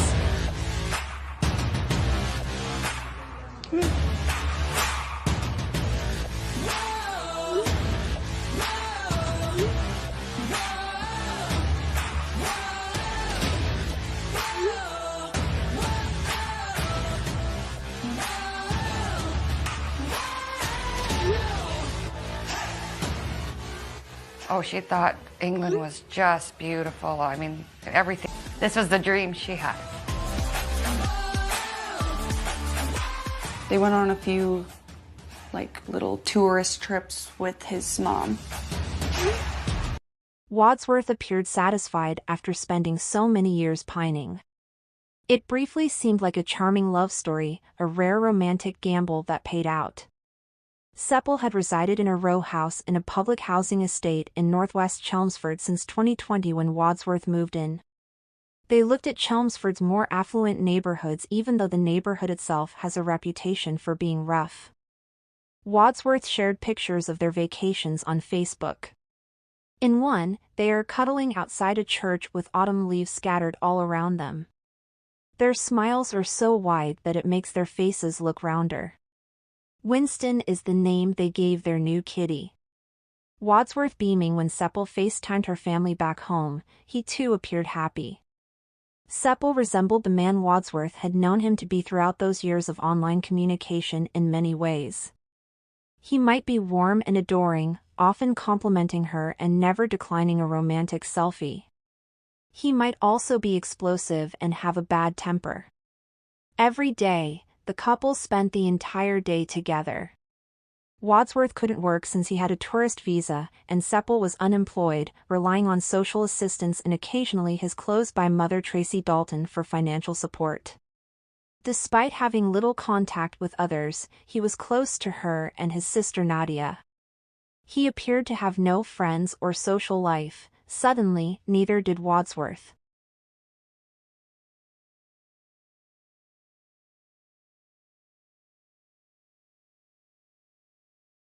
He didn't do anything nice for her. Her life kind of became boring, stuck in the flat that they lived in. Jack wasn't working, and I said, like, you guys just sit there all day? After a few weeks, Seppel's world began to contract even more as she began to prefer staying home, smoking pot, and playing Xbox rather than out for walks. It marked a stark contrast to Wadsworth's active home life. Seppel didn't even enjoy Wadsworth talking to the neighbors in Chelmsford. Wadsworth had developed a religious interest in her late teens while living in British Columbia and had chosen to be baptized into the local Mormon church. Wadsworth's family wasn't very religious, and even while she was never devoted, her infatuation with religion looked to be an example of restless, immature soul-searching. According to Kowalchuk, she read the Book of Mormon from cover to cover. Something inside of her clicked. Ashley Wadsworth, a cheerful, silly, and fun-loving adolescent, led a lively existence in a small-town British Columbia. Wadsworth was introduced to some American missionaries her age who would be in Chelmsford at the same time by a church acquaintance before she left Canada. She informed Seppel she wanted to make plans with them when Wadsworth arrived, but he didn't agree and wouldn't let her go to Sunday services. Wadsworth, though, was growing bored and lonely. She thereby established a text friendship with the missionaries in spite of their close proximity. Knowing Seppel spied on her phone, she developed the practice of wiping her WhatsApp history to prevent him from finding out. Her new companions were aware of Seppel's dominance. "I can still hear myself saying, 'Ashley, don't you think you deserve more than that?' One of his friends remembers his forbidding her from going on their road trip. Another claims that in retrospect there was more going on than Ashley was telling us and that she was like, 'Oh, I know I do, I just want to make him happy.' That also involved physical abuse. 6 weeks after Wadsworth's arrival, on Boxing Day, Seppel contacted his mother to claim that he had smacked Wadsworth after learning that she had long before blocked 2 British phone numbers. The numbers, he reasoned, belonged to other guys. Dalton wrote back, "That's no excuse to touch her." His psychiatric issues were more pervasive than Wadsworth had realized, and this became increasingly clear. She was aware of Seppel's history of self-harming. When he was upset or needed comfort from his girlfriends, he would slash himself, never badly injuring himself, but just deeply enough to bleed. Additionally, he consistently used an anti-anxiety drug. Wadsworth was driven to remain by his side. The day following Boxing Day, she updated her profile image on Facebook to a photograph of Seppel holding her close while they both grinned, adding the caption "My bestie" and a red heart. At about the same time, she started recording her bruises in a private Snapchat folder. Wadsworth didn't keep the abuse from her sister, but he did threaten to stop talking to Haley if she revealed it to their mother. Haley explains, "She didn't want us to despise him." Seppel made an attempt at suicide in late December 2021 by ingesting a quantity of his anti-anxiety medicine. Wadsworth phoned an ambulance, which hurried him to the hospital to receive overdose treatment. Wadsworth was chosen as his carer and given the responsibility of carefully providing his medication. A nurse provided her a lockbox to keep the tablets in. Wadsworth kept the information from her mother and others, but Haley revealed it. Gendron, who was concerned, advised Wadsworth to return home. Wadsworth was adamant that he would improve. Early in January, Seppel hit Wadsworth over the head with a large beer cup made of thick glass. As Seppel ordered her sweep up the fragments, Wadsworth FaceTimed her sister while sobbing. Seppel was pacing back and forth in the background while yelling and gritting his teeth.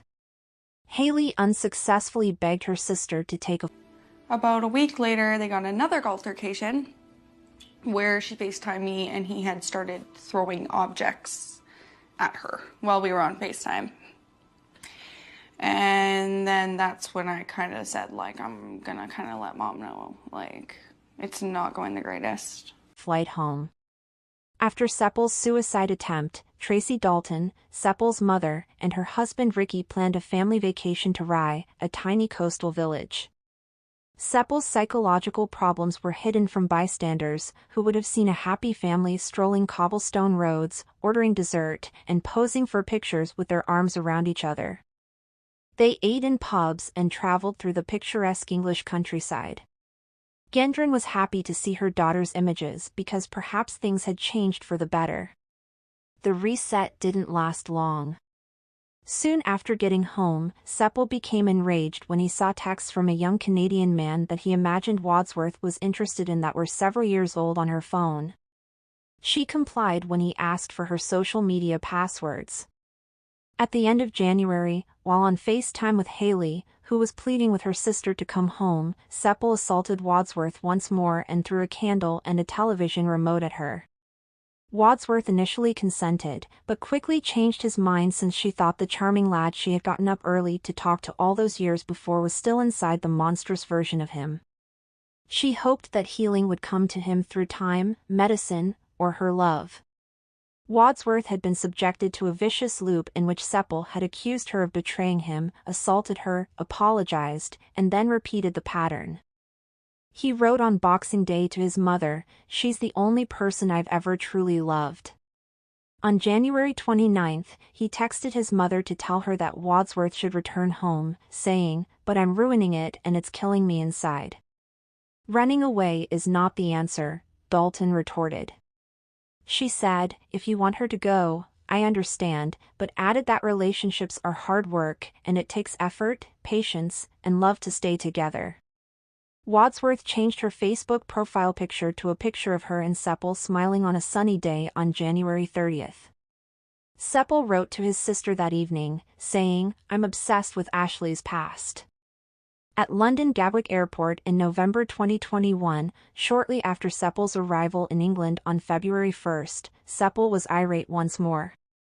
He had looked through her phone because, despite keeping a watchful eye on her every move, he was still convinced that Wadsworth may be sneaking up on him.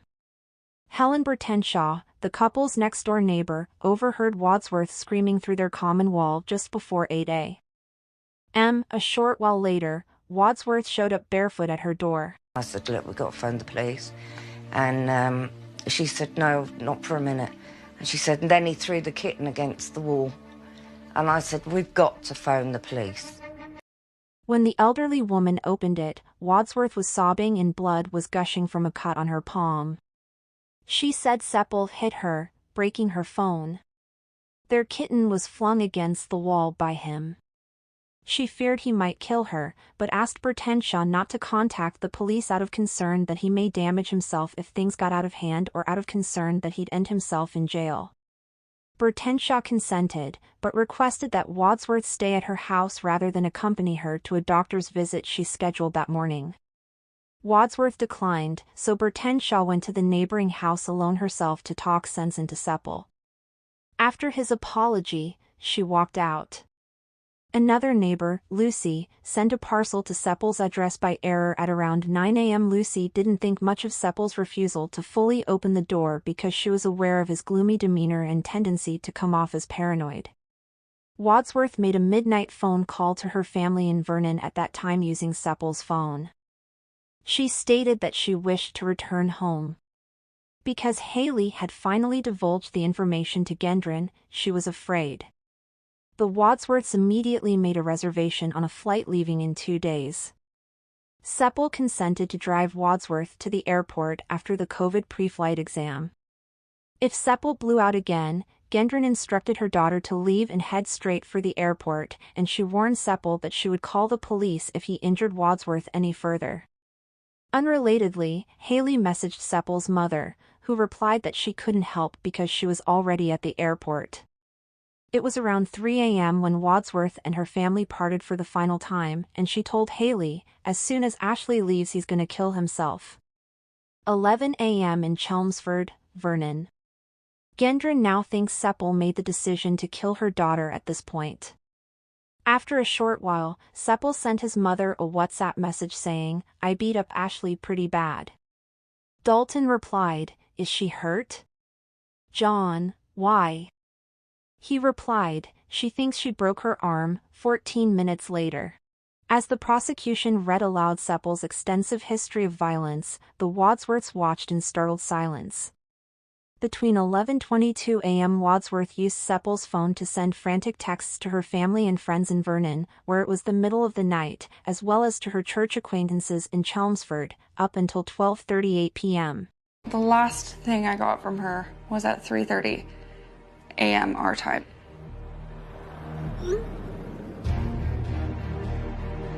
Woke up morning our time. Right away I started messaging. At this point I've called, I don't know, 19 times. I've called Jack's phone. Like something's off. So I feel like I knew something was wrong. To one of her friends, she wrote, "It's Ashley. I need your assistance. It is a crisis." She also emailed Jamie, a 20-year-old Mormon who was in Chelmsford on a missionary trip, with identical requests. Nobody got them till several hours later. Seppel killed Wadsworth at some point between 12:38 and 12:45 p.m. He then returned to the bedroom after choosing an 11.5 centimeter knife in the kitchen. At least 90 stab wounds to her chest and abdomen were inflicted by him. As soon as Wadsworth's family in Vernon awoke, they noticed the onslaught of texts that had rung their phones and hurried to get in touch. In an effort to get Wadsworth to a safe place, they called Jamie and asked her to come over. She came so along with another friend and 2 church members. No response was given. Following a police call, they departed.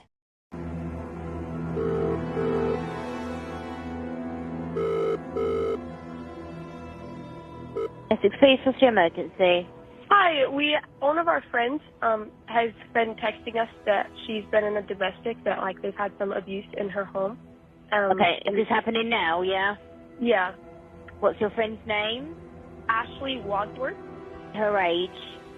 She's 19. Yeah, she's 19. In Vernon, Kowalchuk saw that the Facebook account Wadsworth had used to contact her was still active.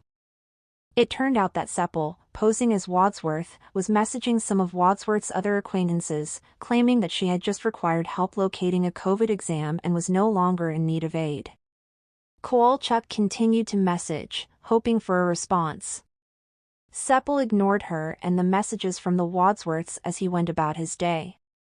He may have played video games, according to blood later discovered on an Xbox controller by investigators.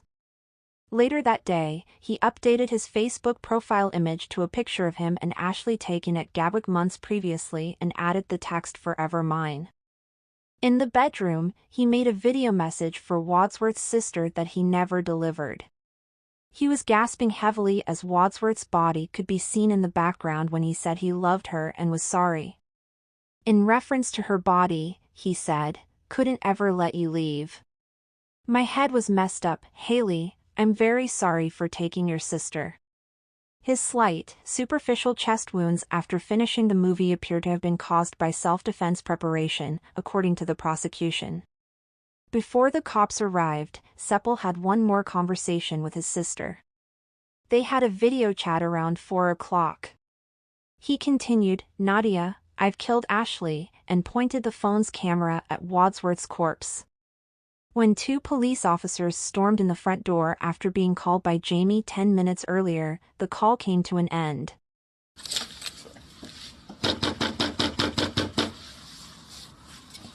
Open the door! I know you're in there, I've just seen you. You need to open the door or it's going to come in. Mate, open the door. You've got 5 seconds, otherwise we're kicking it in. Right, we're going to kick the door in.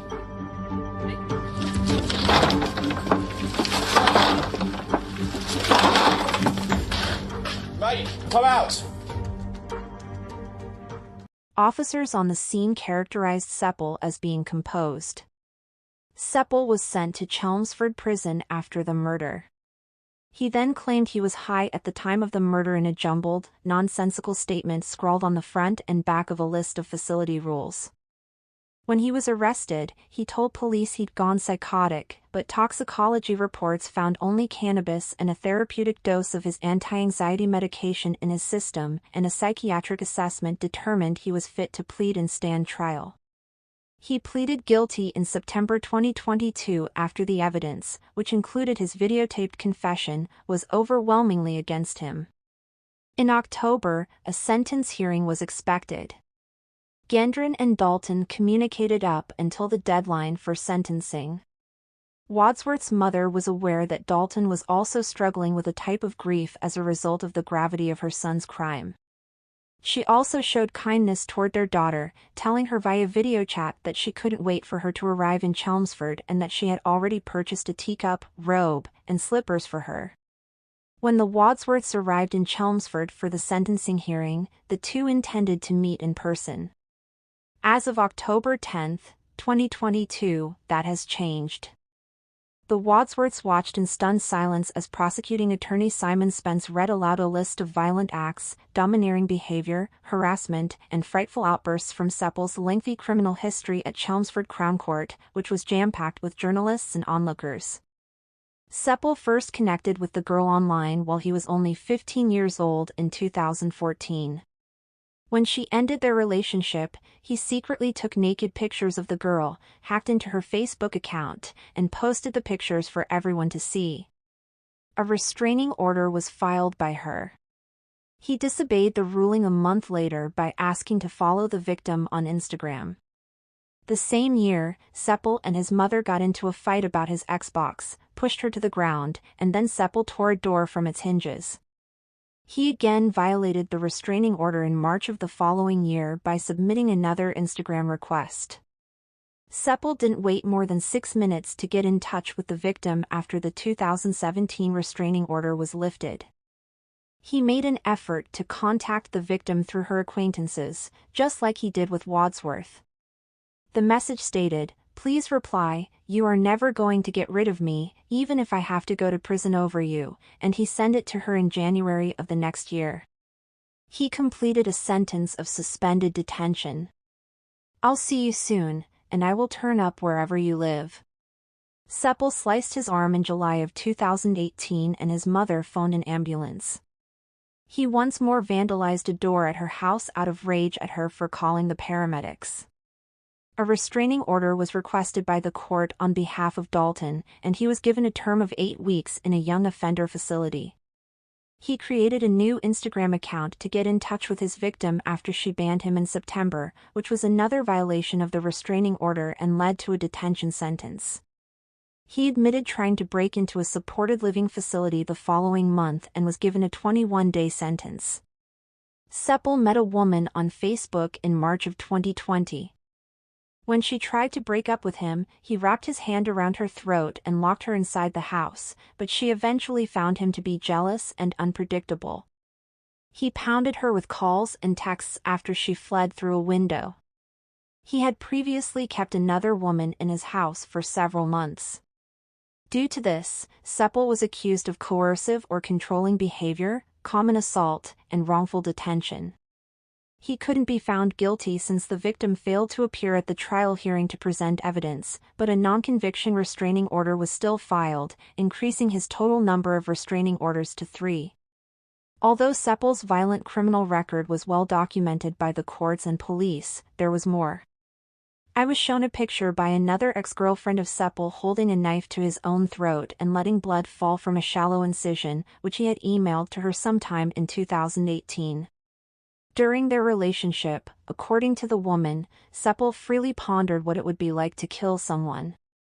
The following text message simply stated, "I am sad." She claims he could be charming, but he broke 2 of her phones and allegedly threatened to stab her.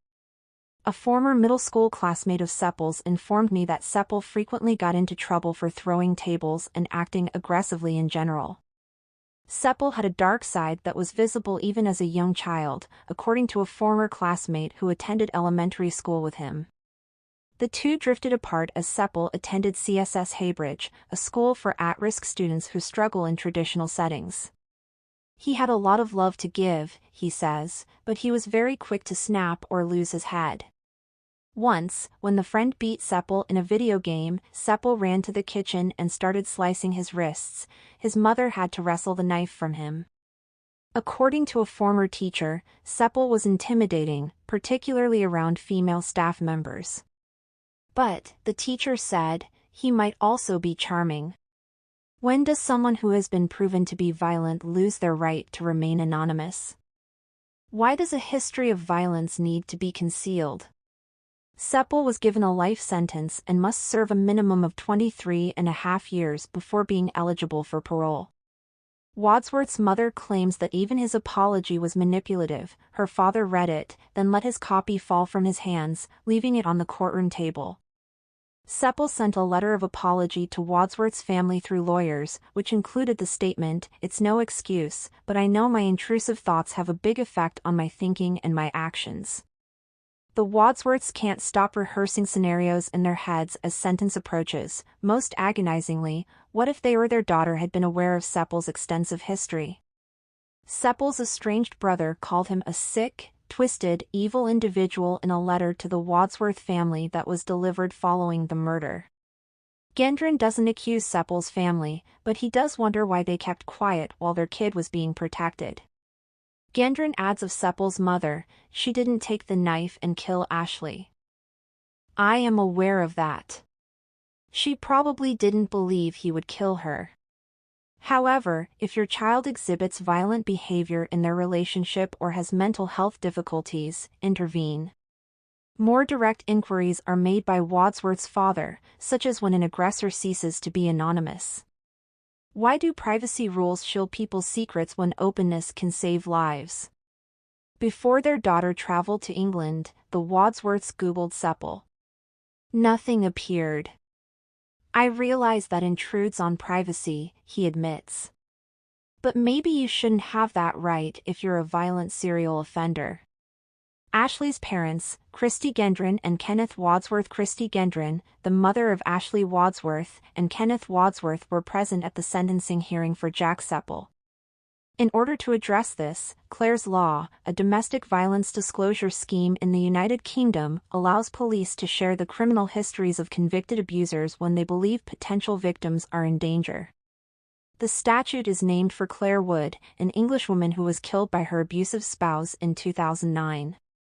Police were aware of his violent tendencies because he had previously served time for harassment and holding a woman at knife point. Both the right to ask and the right to know are possible under Clare's Law. Theoretically, Clare's Law fosters the kind of openness that could keep someone like Wadsworth from joining a potentially harmful relationship. In actuality, it is more difficult.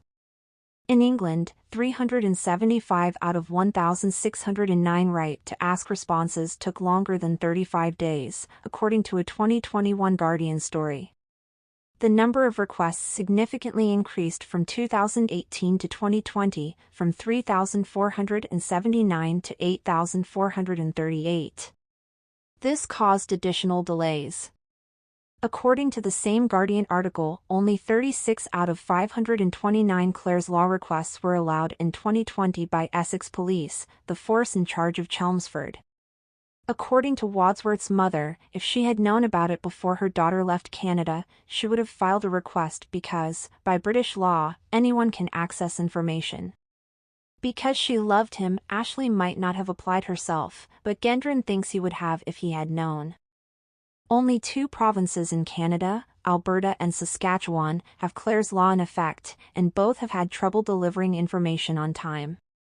As of last year, some Alberta applicants had been waiting more than 3 months for information, despite the fact that the province's Justice Ministry announced in June that it had finally cleared a backlog of 180 requests, approving 75% of them. The legislation was approved by the House of Assembly in Newfoundland and Labrador in 2019. Regulations are now being prepared following numerous delays, and it is anticipated to be proclaimed this summer. Clare's Law was first suggested by Ontario MPP Jenny Stevens in a private member's bill in 2021, however a motion has just been presented.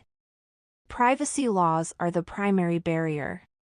Up until 2021, police could not reveal criminal histories without the consent of the offender. The RCMP revised its rules following discussions with the federal government and Canada's Privacy Commissioner. In provinces where Clare's Law has been passed and proclaimed, the RCMP and any municipal or other force in Canada can now share records without breaking the Privacy Act. Many would still find it difficult to escape abuse, even with Clare's Law. However, some candidates might, and this is crucial, as it might prevent them from initially strengthening their ties with abusers.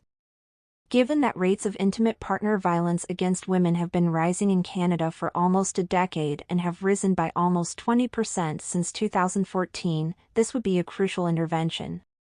1 woman or child is killed every 48 hours in Canada, according to the Canadian Femicide Observatory for Justice and Accountability, which found that the number of women and girls killed by male accused increased by 27% in 2022 compared to 2019. According to Andrea Silverstone, CEO of Calgary-based survivor advocacy group Suggest, Canada has failed to address domestic violence. When a partner departs or is about to go, the probability of domestic homicide is at its peak. Judge Edward Murray ruled in court that Seppel's intention to kill Wadsworth was motivated by his impending loss of power over her. Claire's law's disclosures could assist victims in creating a safe exit strategy, a process that frequently needs patience, planning, and support. Even to Wadsworth, some of the warning indications of Seppel's aggressiveness were obvious. Seppel recorded a 26-second voice message for her in March 2021, 8 months before Wadsworth departed for college. He was upset because he was aware Kowalczyk had been complaining about him. He comes across as crazy in the video. He declares, "I'm going to kill her," alluding to Kowalczyk, amid a stream of horrific guttural yowls. Wadsworth continued to travel to Chelmsford while threatening to murder the woman.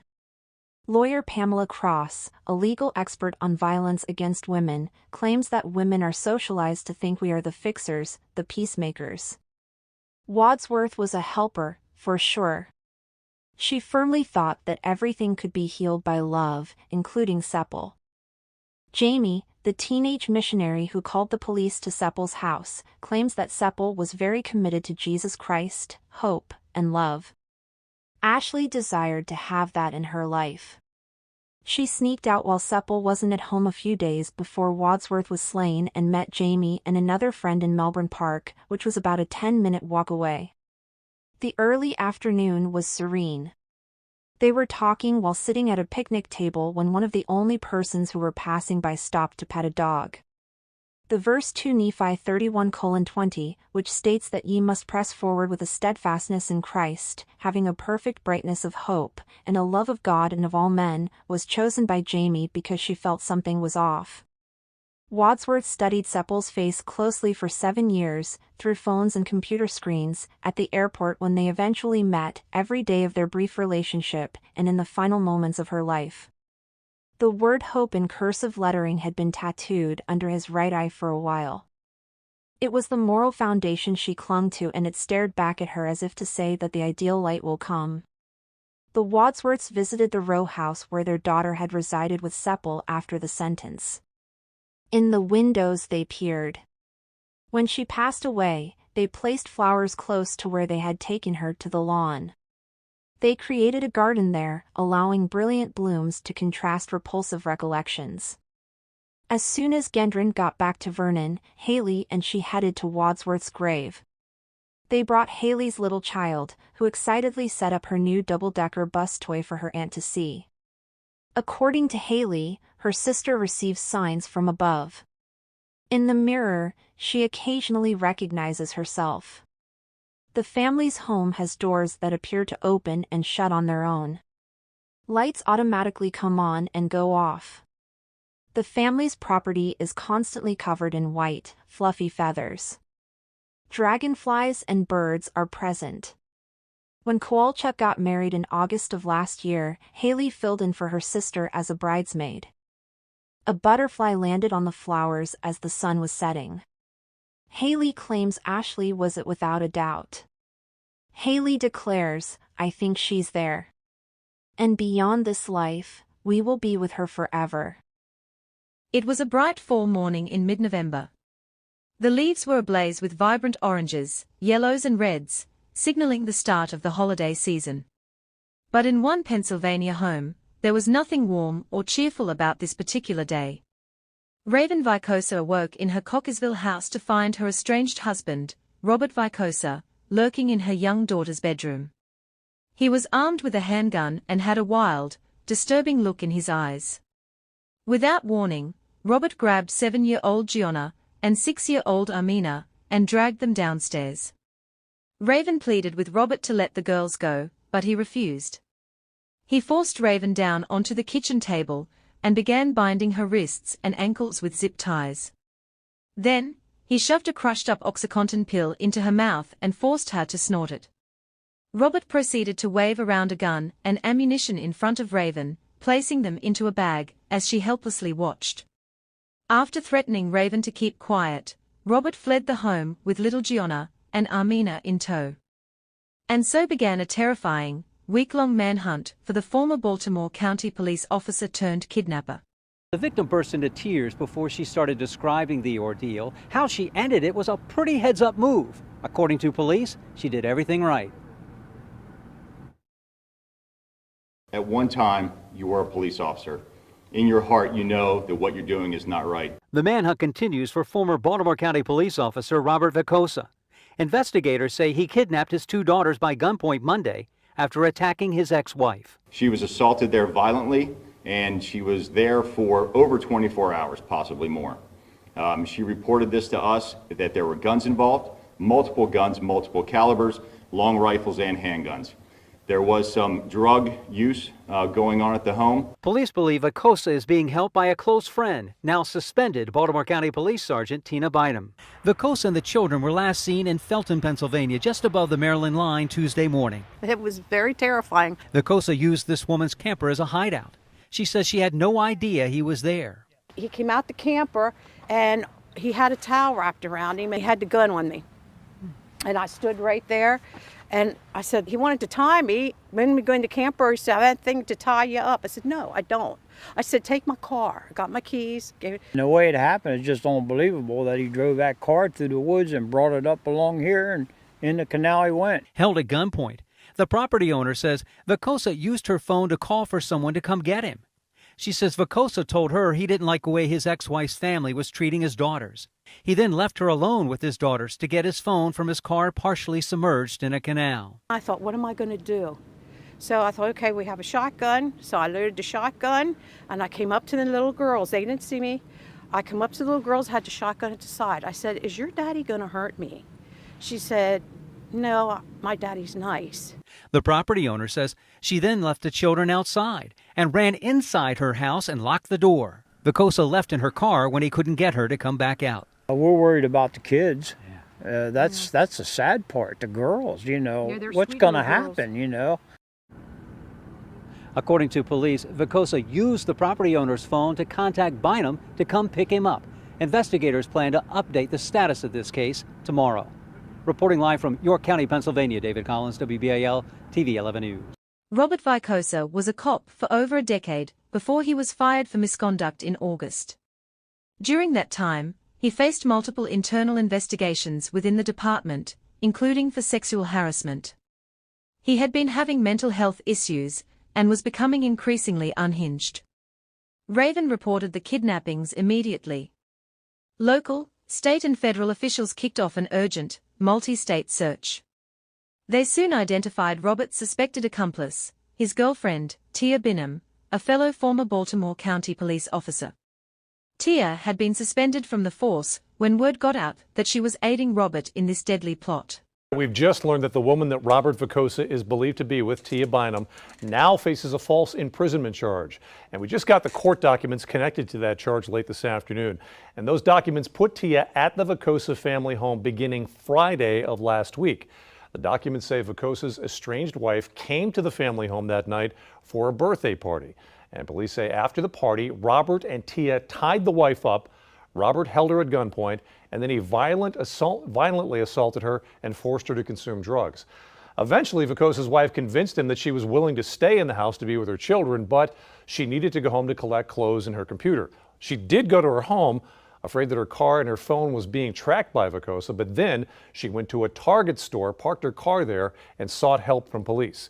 When police went to the Vicosa home, it was unoccupied. Then they went to the home of Tia Bynum. The court documents indicate that Bynum answered the door there, armed with a pistol on her side in a holster. The home was searched, but Vicosa and the girls were not there. I'm Brian Roach, WGAL News 8. Investigators obtained surveillance footage capturing Robert and Tia stopping at a convenience store with the 2 young girls. It was a taunting move, knowing they were hot on the trail. After that, the suspect's vehicle disappeared from sight. As days went by with no sightings, the community grew increasingly terrified about what Robert might do. Raven pleaded publicly for the safe return of her daughters. Do the right thing, Robert. Bring them back, she urged. Even Robert's own mother spoke out, begging her son to get the girls home unharmed. Nearly a week passed with no breaks in the case. Then, a major tip came in. A woman reported that Robert had been hiding out with Gianna and Armina at her camper in southern York County, Pennsylvania. Even more chilling, Robert had confided his twisted motivation for the kidnappings. He didn't like the way family was treating them, the woman shared. The search intensified, now centered around the Pennsylvania-Maryland border. Officers were on high alert. Then, a stolen vehicle with a tracking device was spotted, the same kind Robert had taken in a recent carjacking. It was him. Pennsylvania state troopers swarmed the vehicle and tried to initiate a traffic stop. The car veered wildly, nearly crashing into parked cars before running off an embankment. Robert was in the back seat with the two girls. Tia was driving. A thick haze emanated from the car, making it hard to see inside. After attempt to make contact, police finally approached the vehicle. What they found was utterly horrifying. All 4 people were dead from gunshot wounds. Hello, I am Elena Russo, Public Information Officer for the Maryland State Police. Before we begin, let me stress that all information we are about to discuss is preliminary and it is subject to change. This is an ongoing investigation. Again, everything is preliminary and subject to change. The Maryland State Police were contacted by the Pennsylvania State Police when they were attempting a traffic stop on a car that matched the description of a suspect vehicle involved in an incident in Baltimore County. The Maryland State Police were given the location of this vehicle, which was approaching the Maryland line. That was heading south towards Waynesboro, Pennsylvania, on Ringgold Pike in Smithsburg, Maryland. Shortly after crossing into Maryland, the vehicle traveled off of the highway and struck a fence line. Police surrounded the vehicle, attempting to make contact with the occupants. At approximately 2:30 p.m., our crisis negotiation team on scene made several attempts to contact the occupants of the vehicle. After receiving no response and low visibility within the vehicle because of a thick layer of smoke that was contained within the interior of the vehicle, police made entry into the passenger side. That is when they observed the driver and 3 backseat passengers, 2 of which were juveniles. All 4 individuals appeared to have suffered apparent gunshot wounds. 3 people were pronounced deceased on the scene, including the female driver, an adult male, and 1 juvenile, both of which were backseat passengers. The 3rd backseat passenger, a juvenile, was medevaced to Meredith Medical Center in Hagerstown, where she was pronounced deceased. Identification of all 4 individuals is pending next of kin notification. Based on the vehicle involved in the short pursuit in Pennsylvania and the circumstances surrounding this incident, police believe they know who the individuals are. However, because it is still an active crime scene investigation, we cannot release the identity of the occupants of the vehicle. Investigators do believe this incident is potentially related to 2 other incidents, one in Maryland and one in Pennsylvania. This is a complex incident, is going to take time. Our investigators are on the scene now, and again, it is an active crime scene. We are really working hard to understand what occurred, and we hope to have our next briefing as a news release that I will get out to you hopefully this evening with more information. Elena, will you tell us how everybody died and what kind of weapon was used and who it belonged to? At this point, all I can confirm is that all 4 individuals inside that vehicle appear to have suffered apparent gunshot wounds. Multiple? I can't tell you how many, I can just tell you that appeared to suffer gunshot wounds. Did officers fire any shots in this way? Still under investigation. Again, it's still unfolding as we speak. It is an active crime scene.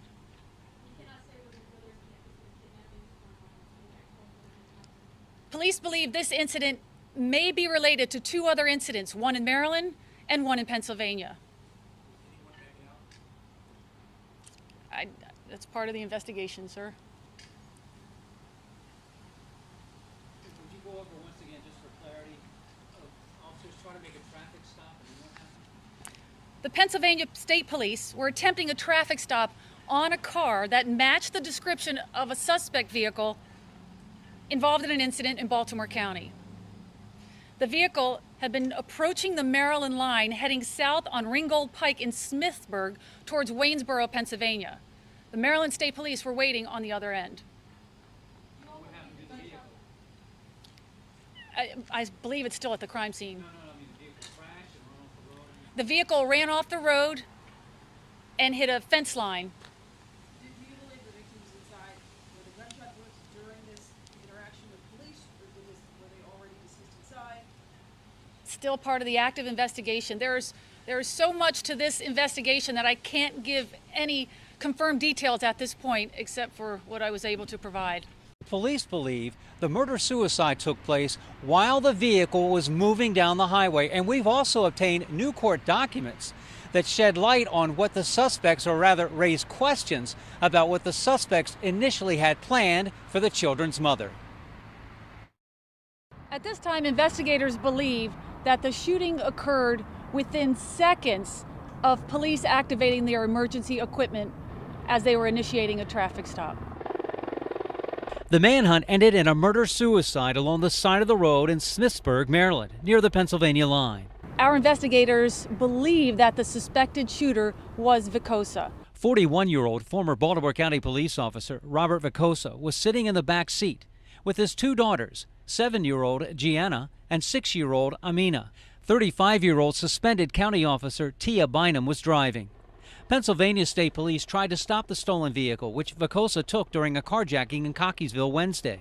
The Ford Edge had a tracking device on it. That vehicle veered off the road into oncoming traffic, up an embankment, nearly missing several parked cars, and into the bushes in that fence line. They believe the shooting occurred while that vehicle was moving. Police say this all began last weekend when Vicosa kidnapped his daughters at gunpoint after attacking his estranged wife.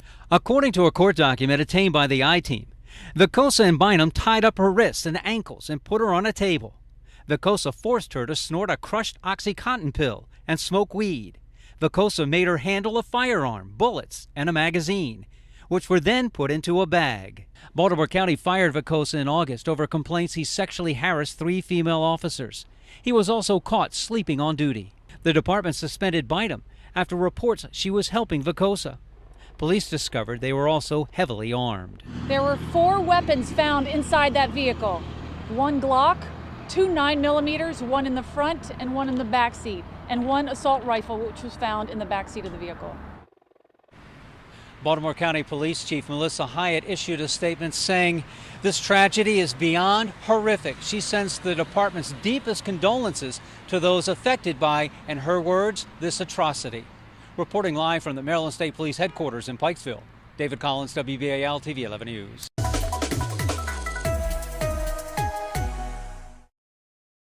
Investigators believe Robert fired the lethal shots mere seconds after the traffic stop was initiated. The violence erupted while the car was still in motion, a likely murder-suicide. Police located 4 firearms within the vehicle: a Glock, 2 9mm guns, and an assault rifle. It seemed Robert was fully prepared for a confrontational end to the manhunt. Coming up on a week since the kidnappings began, the case had concluded in unthinkable tragedy. 2 innocent, precious girls had their lives cut devastatingly short. The community grieved heavily upon learning of the horrific murder-suicide. Baltimore County Executive Johnny Olszewski spoke of the senseless loss of Gianna and Amina, innocent and precious children. Governor Larry Hogan called it a selfish and senseless act of violence that has shaken us to our very core. For Robert Vicosa's mother, Beverly Brown, there was only heartbreak. When I saw it on TV, it blew me. I couldn't believe it. 61-year-old Beverly Brown is still numb after learning her only son, Robert Vicosa, ended his week-long manhunt by shooting and killing his young daughters and a suspended sergeant before turning the gun on himself. Right now, I wouldn't wish I'm going through what I'm going through on any mother. My heart is so heavy right now. Brown says when she found out her son had kidnapped her granddaughters at gunpoint, 6-year-old Amina and 7-year-old Gianna, she reached out to Vicosa's estranged wife and girl's mother in hopes of safely bringing the children home. But what I did do, I called my daughter-in-law and asked her, let us work this out together. This could have been worked out. Your daughter-in-law is who? Marissa Vacosa. The mother of the two children. The mother of the two children. But it wasn't. And days later, the girls shot by their own father. One died in the back of the car, the other at the hospital. But them little grandbabies, they was the daughters that I always wanted, and I loved them. And they were good babies, and they were love babies. Brown blames her son's actions on mental health issues and depression. She claims the result of racial discrimination he faced at the Baltimore County Police Department. My son used to tell me about how, they treat the African-American police different from how they treat the Caucasian police. Records show Vacosa was the subject of 5 internal investigations at the department over 13 years. One recently for sexually inappropriate behavior that resulted in a demotion. Vacosa was fired from the department in August. Brown says it was then, when Vacosa lost his job, he tumbled into a downward spiral. My baby snapped and killed herself and his babies. This mental health is real. People think if you suffer with depression or PTSD that make you crazy. You're not crazy. You just need some counseling, maybe medication, maybe therapy, but you're not crazy. Now tonight, Vacosa's mother is also seeking a peace order and protection from police for her and her mother after she says they have both received threats of retaliation. Right now, I wouldn't wish what I'm going through on any mother, she lamented. As she processed her son's unthinkable actions, she pointed to his long unaddressed mental health issues as a factor. My baby snapped and killed himself and his babies, Beverly said angrily. People think if you suffer with depression or PTSD, it makes you crazy. You're not crazy, you just need some counseling. She believes the system failed her son. Raven Vacosa, now without her 2 beautiful daughters, was left to pick up the pieces of her shattered life.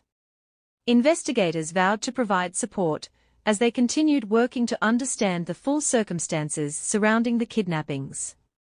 The tragic, violent end to this week-long manhunt rattled communities in Maryland and Pennsylvania. It also left a police department in mourning, as 2 of their own had clearly unraveled to the point of committing unthinkable crimes. This heartbreaking case highlighted how mental health struggles, if not properly addressed, can breed unpredictable violence. As Beverly Brown said of her son, this mental health, it's real.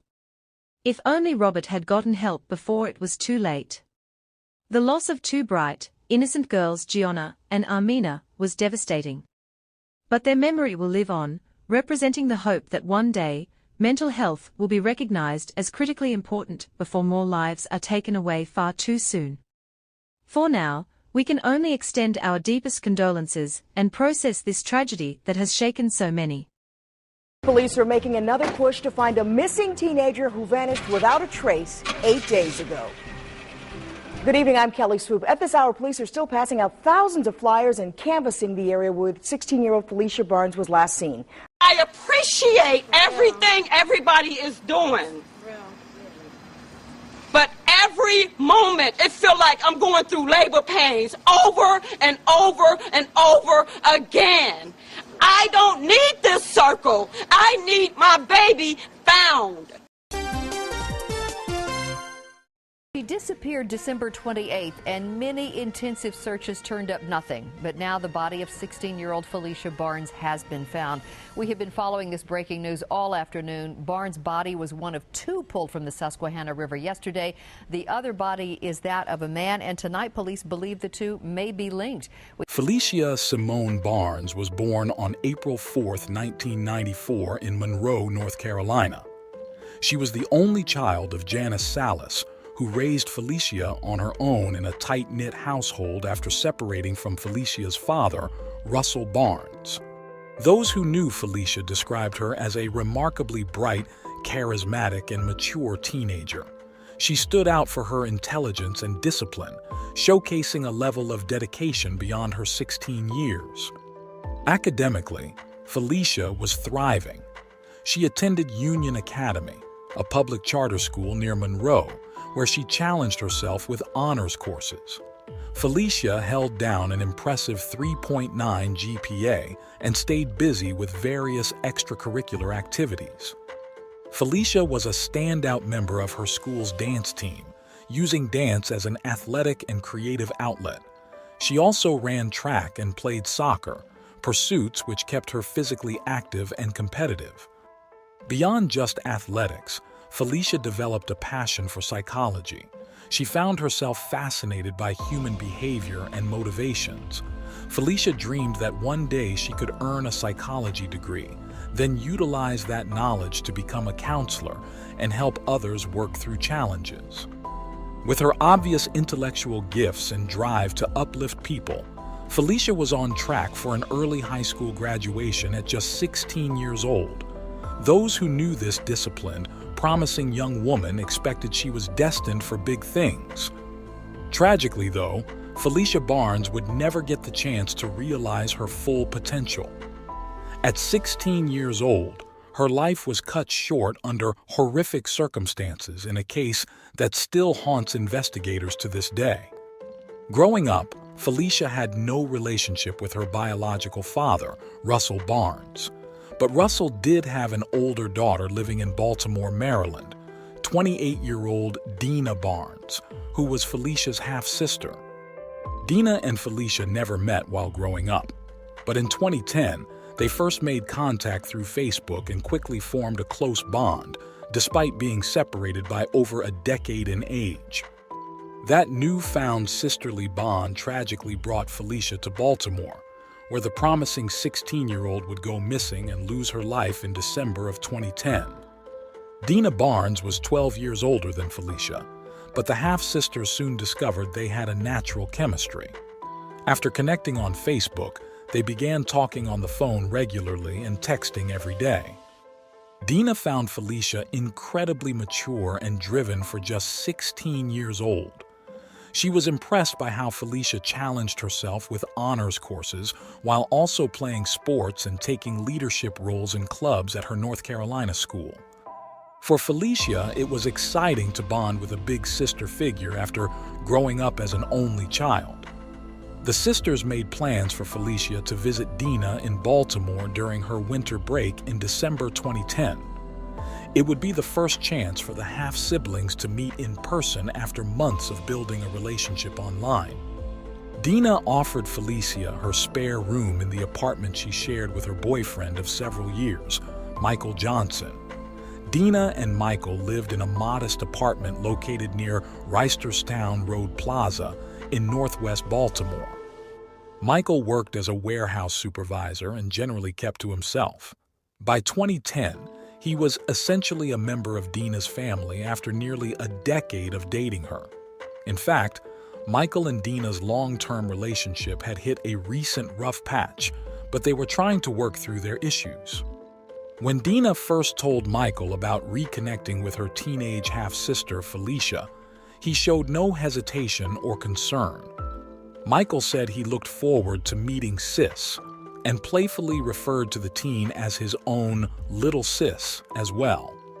Nothing seemed amiss as the plans came together for Felicia's big trip to Baltimore.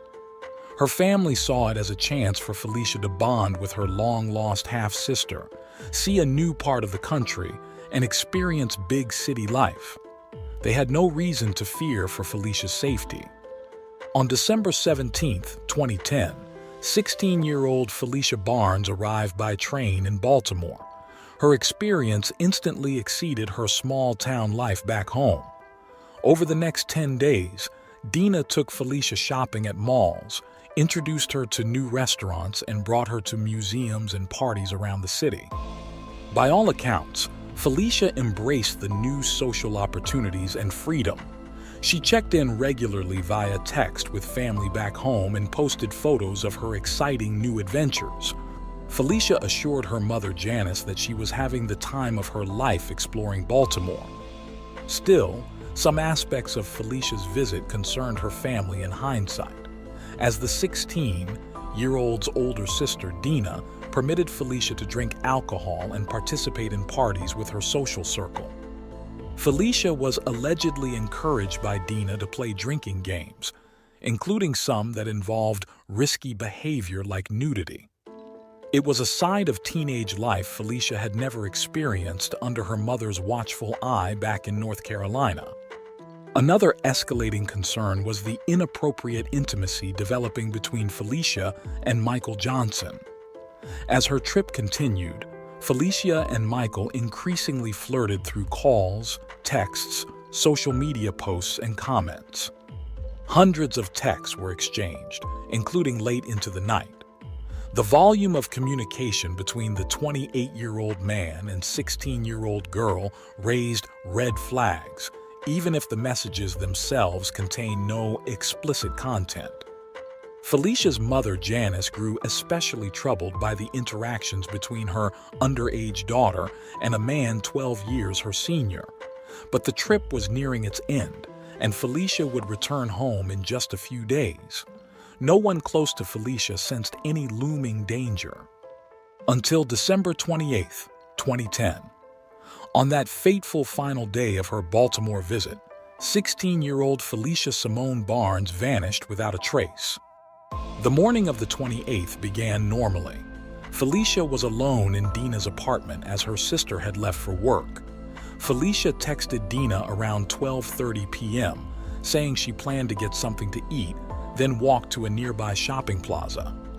This was the last known communication from the teen. When Dina finished work and returned home that evening, Felicia was gone. At first, Dina thought nothing of it, assuming Felicia had connected with friends locally. But as hours passed without any word, panic set in. Felicia wasn't responding to concerned texts or calls from Dina or her family back in North Carolina. Eventually, Dina contacted the Baltimore Police Department to report her teenage half-sister missing. Detectives immediately dove into investigating Felicia's disappearance. They quickly collected security camera footage from around the apartment, traced her cell phone and social media activity, and interviewed Dina, her friends, and Michael, the last known people to have seen Felicia. Police are making another push to find a missing teenager who vanished without a trace 8 days ago. Good evening, I'm Kelly Swoop. At this hour, police are still passing out thousands of flyers and canvassing the area where 16-year-old Felicia Barnes was last seen. Roosevelt Lefkowitz joins us now with the latest on the investigation. Rosie? Well, Kelly, it has been 8 days since 16-year-old Felicia Barnes left her sister's apartment to try to get something to eat at a nearby shopping center. And city police and the girl's family are fearing the worst. Today, about 25 city police cadets and more than a dozen city police detectives canvassed the apartment complex and nearby Reisterstown Road Plaza with flyers looking for any leads in this case. Police admit that they are stumped as there are few clues here. They have executed several search warrants and have interviewed dozens of people and have even what they call persons of interest, but so far no solid leads in this case. Police say the one thing they are sure about is that this girl would not go off on her own. We look at the individual's background. We look for any sort of substance problems, substance abuse, any sort of emotional problems. None of that is present here. We have nothing to suggest that Felicia Barnes is off of her own free will in some other part of the country. Now, at this point, authorities are looking for any tips in this case. They've set up a special hotline, tip line on your screen. It's 1-855-223-0033. Again, that's 1-855-223-0033. It's going to be manned 24 hours a day for any information about the Barnes case. We'll have a lot more on this story coming up at 6. I appreciate everything everybody is doing. But every moment, it feels like I'm going through labor pains over and over and over again. I don't need this circle. I need my baby found. Missing teen Felicia Barnes' 17th birthday was almost 2 weeks ago, but her family has decided not to celebrate her birthday until she is found. The North Carolina teenager was visiting her sister in Baltimore when she disappeared on December 18th. Every morning I cry, every evening I cry. I have not slept. My whole family from Atlanta to New York to in Baltimore, everyone that knows me has not slept. Felicia's family says she's a straight A high school student on her way to graduating a year early and already applying for college. Her family and law enforcement officials are frustrated at the lack of leads in the investigation. 2 congressmen issued a joint statement asking the public for help. A billboard has been posted along a local highway with Felicia's photos, and a $10,000 reward has been established for information on the teen's whereabouts. Felicia's father says he believes his daughter is alive somewhere in Baltimore. Baltimore police say the missing teen could have been abducted. There's no smoking gun. There are people of interest. But there's no one person that is of more interest than the others at this point. Outwardly, Michael Johnson was fully cooperative with the intense police questioning. He said he visited the apartment briefly midday to pick up personal items while moving out after his recent split from Dina. Michael claimed Felicia said she was going to get food and he had no reason to think anything was wrong. Yet, certain actions raised suspicion in detectives' minds. Social media posts and call records indicated 500 texts were exchanged between Michael and Felicia during her visit. If there was no inappropriate relationship, why the excessive communication? Police also doubted Michael's reason for being at the apartment that day. Security footage didn't show him moving any items out, despite his claim he was picking up his belongings post-breakup. It seemed possible Michael, a 28-year-old man, had developed an unhealthy attachment to 16-year-old Felicia during her trip. Perhaps when he was alone with her on the 28th, things turned violent after she rebuffed his advances. But without hard evidence, Michael couldn't be named an official suspect. In the weeks following Felicia's disappearance, few promising leads emerged. Some worried the teenager had been kidnapped and transported across state lines. But as days turned to weeks with no breaks, fears mounted that Felicia was gone for good. 4 agonizing months passed before answers finally surfaced, and they were far more heartbreaking than Felicia's loved ones imagined. On April 20th, 2011, a gruesome discovery was made nearly 50 miles outside Baltimore. A Pennsylvania man spotted something abnormal floating near the Conowingo Dam in Maryland's Susquehanna River. He called the police, who brought in divers to investigate. In the water, search teams recovered the badly decomposed remains of a young female body. It would take weeks for examiners to officially confirm the identity through dental records. But inside, Felicia's family already knew. Their deepest fears had been tragically realized. She disappeared December 28th, and many intensive searches turned up nothing. But now the body of 16-year-old Felicia Barnes has been found. We have been following this breaking news all afternoon. Barnes' body was one of 2 pulled from the Susquehanna River yesterday. The other body is that of a man, and tonight police believe the 2 may be linked. We have live team coverage beginning with I-Team lead investigative reporter Jane Miller at State Police headquarters in Pikesville. Jane. Donna, police first suspected the body that was pulled from the river yesterday might be that of Felicia Barnes because of a distinctive tattoo. Then this afternoon, dental records confirmed it. The body of the teenager was pulled yesterday from the Susquehanna River near the Conowingo Dam. Also recovered from the water was the body of a young male south of the dam. He has yet to be identified. As we reported earlier, investigators initially suspected the female's body might be that of Barnes because of a distinctive tattoo, a rose on the lower part of one of her legs. Sources tell us Barnes' body and the body of the male were unclothed. No identification was present on either of them. Today answers one question, the most important. After all these months, Felicia Barnes has been found. But how did she die? Who's responsible? And how did she end up in the river? The area north of the Conowingo Dam is not an area that's all that easy to reach. Now, police and investigators do believe that the 2 bodies are linked because they really have no reason to believe otherwise. Sources tell us the conditions of the bodies were very similar, and as I said, both had no clothes on, neither had any identification. We are still waiting for cause and manner of death in this case, as well as the identification of the young male. There is a briefing tonight here at State Police headquarters by both Maryland State Police and Baltimore City Police. This is a criminal investigation.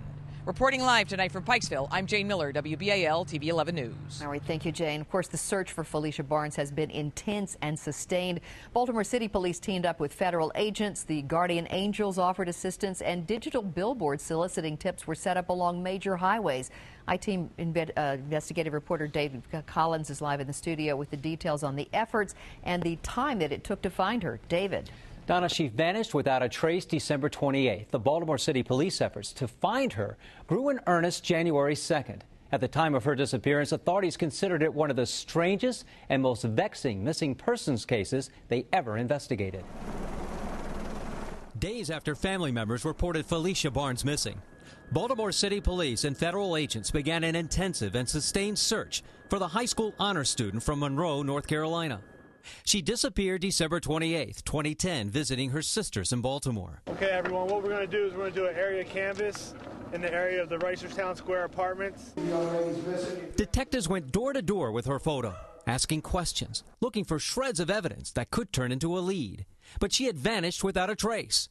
No cell phone calls, no use of her credit cards, no updates on her Facebook page. Her half-sister Kelly Barnes says Felicia last posted at 11:30 a.m. and mentioned being hungry. Kelly writes, "The day Felicia went missing, she texted me while I was at work and asked me to come pick her up. I started calling her, texting her, leaving her voicemails, everything and nothing." My family's not eating. My family's not even right focused, but on this situation. That's the only thing that's been helping me through this is taking Valiums to calm my nerves down. After family pleas and the ongoing police investigation still hadn't turned up leads, digital billboards were put up on major highways, including I-95, soliciting tips. A spokesman for the Baltimore Police Department. City police considered it one of the strangest and most vexing missing persons cases they ever investigated, yet it failed to generate much national attention, something her family found very disappointing. Friends and classmates at Union Academy prayed for her return. We all have faith that you're going to bring her home real soon, Lord. Union Academy offered a $25,000 reward for information. As her friends posted tributes on YouTube, a $10,000 reward was being offered in Baltimore. The Guardian Angels provided their assistance in looking for Felicia. That search ended around 7:30 a.m. Wednesday. According to police, crews working on the Conowingo Dam spotted a body in the river. Natural Resources Police recovered the body of a female from the water. Reached by phone, Felicia's mother says she's been in mourning since the day her daughter disappeared, and she's grateful for all the efforts made to find her. Felicia was a track star and honor student. She planned to graduate early and attend Towson University. The nude body was positively identified as belonging to Felicia Barnes. The medical examiner concluded Felicia died of asphyxiation, meaning she had been intentionally strangled or smothered by someone. All hope that Felicia may have run away or accidentally drowned was erased. This was clearly an intentional murder. For investigators, a new mission began, bringing the 16-year-old's killer to justice. Their focus returned to Dina's apartment, which had to be the initial crime scene. Finding DNA traces or other evidence to identify a suspect would be crucial. But the physical case proved challenging. With so many weeks having passed, any DNA or fibers left behind were likely contaminated or destroyed. Prosecutors could theorize what happened, but without hard proof, no charges could be brought. The investigation hit its first major breakthrough over a year later, thanks to a critical witness coming forward. James McCrae claimed he personally observed Felicia Barnes's lifeless body inside her sister's apartment back on December 28th, the day she first disappeared. McCrae said Michael Johnson confessed to him that he had strangled Felicia after making unwanted sexual advances. Michael supposedly admitted he improperly touched the 16-year-old, then used a pillow to suffocate her when she resisted. According to McCrae, Michael asked for help removing Felicia's body from the premises. Based on this bombshell eyewitness account, police finally felt confident enough to arrest Michael Johnson for Felicia's murder. On April 26, 2012, exactly 16 months after Felicia first vanished, officers arrested Michael Johnson outside his home. Detectives were sure he had killed her inside the apartment. then used a plastic storage container to secretly move her body out of the building before disposing of it in the river. The last person believed to have seen missing North Carolina teen Felicia Barnes alive is now charged with her murder. And that's our top story tonight at 6. At this hour, Michael Johnson is in jail without bail. Police arrested him outside his Baltimore home last night. And there's brewing controversy surrounding this case after the city's lead detective was suspended in an unrelated incident involving his own daughter. My team is providing team coverage on this tonight. Lead investigative reporter Jane Miller is in our newsroom with the latest on the controversy surrounding the police detective. But we're going to begin with 11 News reporter David Collins live at police headquarters. David. Well, Donna, prosecutors declined to disclose the cause of death or any evidence for that matter associated with this case. But sources tell 11 News that Felicia was asphyxiated and that Michael Johnson was seen carrying a large rubber-based container to his car around the time of her disappearance. The man arrested and indicted in connection with the death of Felicia Barnes is longtime family friend Michael Johnson. He's the former boyfriend of Felicia's older sister, Dina. Baltimore City State's Attorney Greg Bernstein suggested she was murdered in Baltimore, but provided few other details about the case. We believe that we've got the right guy. The Barnes case attracted national attention. Back in December 2010, the 16-year-old honor student from North Carolina spent the holidays with family members in Baltimore. She mysteriously disappeared December 28th. A year later, Felicia's body was found floating in the Susquehanna River near the Conowingo Dam. The state's attorney declined to discuss the cause of death or what type of evidence they have to support the indictment. But according to a source, the cause of death is asphyxiation. The source also says Johnson was seen taking a large rubber-based container to his car around the time she was reported missing. Reached by phone, Felicia's father, Russell, said the family is rejoicing over the news of the arrest. Barnes' uncle, Harry Watson, thanked God for this day. Relatives suspected Johnson from the beginning. They knew him well. He went on family vacations with them. I would hope that he would do the right thing. If it was him, tell the truth. Tell the truth and give Felicia's family some type of closure. Felicia's brother Brian wears her picture around his neck. He says a stranger gave it to his mom the first week she disappeared. Just little stuff just to keep her in our memory, so I wear this every day and it never comes off. Meanwhile, Johnson remains locked up in central booking. The indictment which led to his arrest is sealed. According to Johnson's attorney, Russell Neverdun, he suffered a laceration under his eye and bruises about his face when police took him into custody. Neverdun believes prosecutors rushed to judgment. He cites the suspension earlier this week of the lead detective in the Barnes killing in an unrelated incident. He says prosecutors were afraid of losing credibility in the case, and they arrested Johnson before the case fell apart. I think that at best what they had was a circumstantial case. Again, that question of credibility stems from the suspension this week of the head detective. Lead investigative reporter Jane Miller has that story live from the newsroom. A neighbor reported seeing Michael struggle to carry a large 35-gallon plastic tub outside and into a vehicle on the very day Felicia disappeared. Its dimensions matched up with the container McCrae said was used. Presented with an apparent confession, prosecutors hoped they finally had enough evidence to bring Michael to justice. But getting a conviction would prove extraordinarily difficult. Michael denied every accusation and dismissed McCrae as a liar. His defense team was confident that without DNA evidence, surveillance footage, or fingerprints directly linking him to Felicia's death, he could not be found guilty.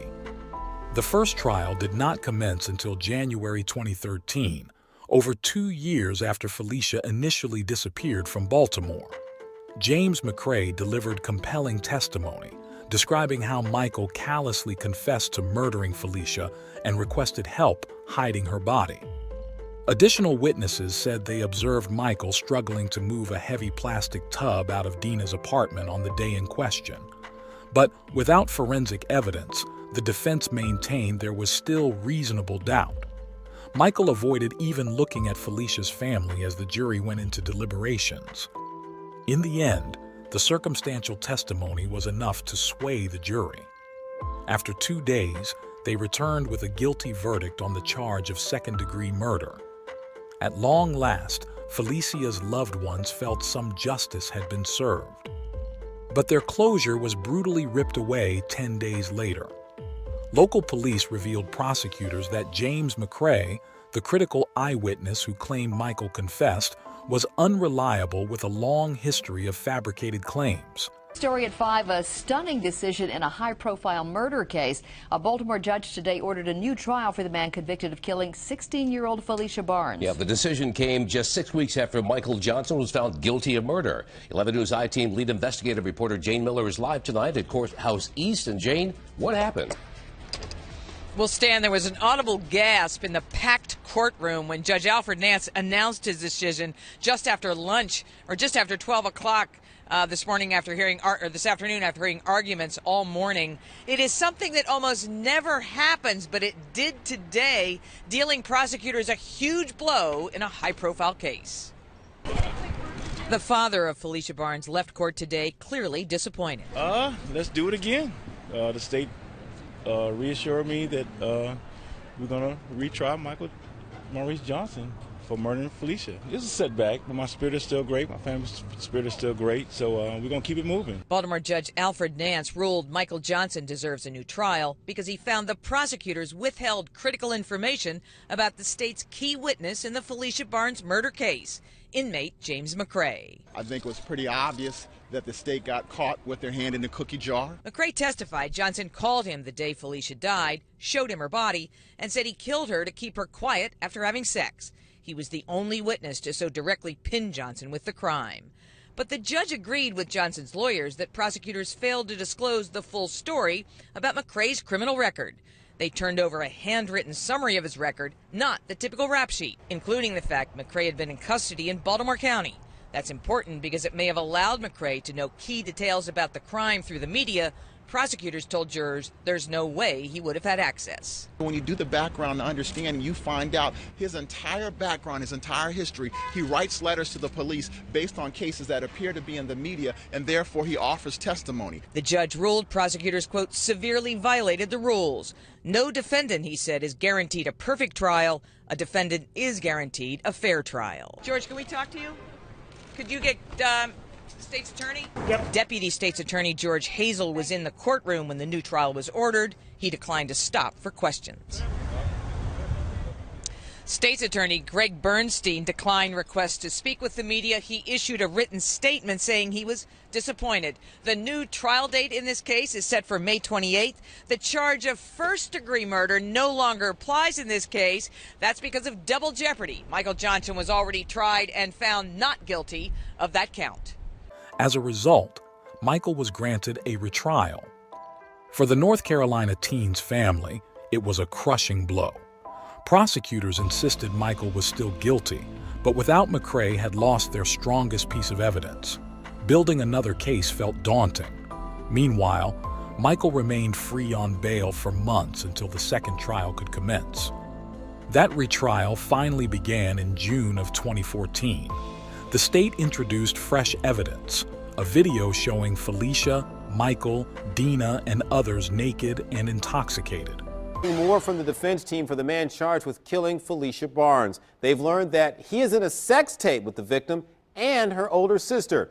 Cheryl Connor spent time talking with 3 attorneys tonight and joins us with more on the case and a really bizarre twist here. Yeah, Rosie, and the defense team tells me they knew about the tape, but they were holding off on using it to protect the reputation of Felicia Barnes and her family. Now they have no choice but to defend their client, Michael Johnson, and that, they say, will help their case. A team of defense attorneys is now coming up with a plan on how a sex tape involving their client will play into the trial. 28-year-old Michael Johnson is charged with killing Felicia Barnes, a North Carolina teen visiting her family in Baltimore for Christmas 2 years ago. What's disturbing about this is that one of the people happened to be a sister, an older sister, an adult, who's engaged in sexual conduct while her sister is engaged in sexual conduct. And it's not with Mr. Johnson. It's with another person. The defense team watched the recording, which we're told was stored on Dina Barnes' cell phone, and says Felicia was engaged in sex acts with Johnson's younger brother. Dina Barnes, her older half-sister, was with Johnson. Sometime later, the medical examiner says Barnes died from asphyxiation. But There's no choking, there's no rough housing, no horseplay, anything of that nature that's physical or aggressive in any means, anything that's masochistic, how you would look at it, nothing of that nature. The defense has to respond to the state's request to close the courtroom for over 16 minutes while the tape is played, but open it back to the public while Dina Barnes is on the stand. Prosecutors don't typically speak before a trial, so we don't know why they believe a sex tape with minors is worth playing in court. I think this exposure, this sex tape at this late in time on their 2-year anniversary of this girl's disappearance is appalling. It is basically about character assassination. Felicia Barnes went missing 2 years ago today. 4 months later, her remains were found in the Susquehanna River near the Conowingo Dam. Her death was ruled a homicide days later, but it took another year to make an arrest. The defense won't tell us all of their attacks, but one is a witness who claims he saw Felicia alive in Cecil County. The state's contention is that this murder happened in Baltimore City. Otherwise, if the state believed that she was murdered in Cecil County, then this case would be in Cecil County. The defense claims it shows Johnson and Barnes are friendly, which is quite different from what was painted at Johnson's bail review. That was back in April. It also brings into question if anyone will be charged with possessing child pornography. The age of consent is 16 in Maryland, but the age to tape a sex act is 18. Right now, we don't know if Dina Barnes or anyone else will be charged.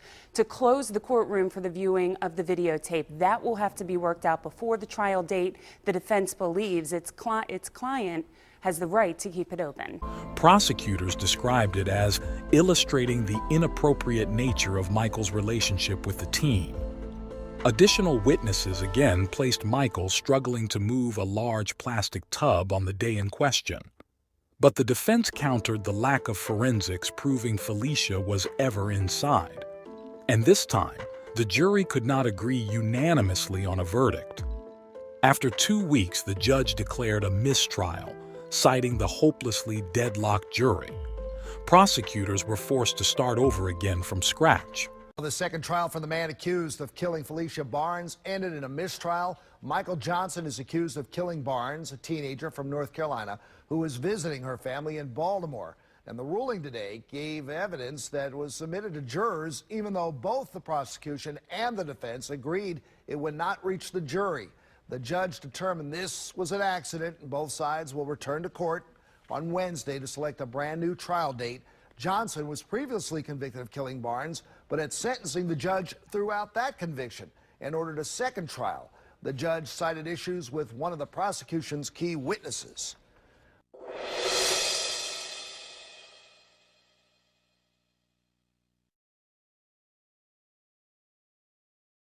But they were unwilling to give up, insisting Michael would not get away with murdering an innocent 16-year-old. Yet a third trial, which kicked off nearly 3 years after Felicia's death in December 2016, ended the same way. Prosecutors utilized phone records and texts between Michael and Felicia to imply an inappropriate attachment. But the judge eventually acquitted Michael on all charges, feeling the circumstantial evidence remained insufficient. After 7 years of questions, a one-time suspect is acquitted in the murder case of Felicia Barnes. This was the third attempt to convict Michael Johnson for the 16-year-old's murder. The North Carolina honors student vanished in Baltimore in 2010. Her body found months later. WJC is live. Ava Joy Burnett tells us the judge was not convinced there was enough evidence to convict Johnson. Ava Joy. Well, this case had been going back and forth for 7 years. Michael Johnson was even convicted of murder. But after today's acquittal, he's now a free man. Michael Johnson said nothing as he walked out of court and then drove off. A judge acquitted Johnson in the Felicia Barnes murder trial. The 16-year-old disappeared in 2010 while on break in Baltimore from North Carolina.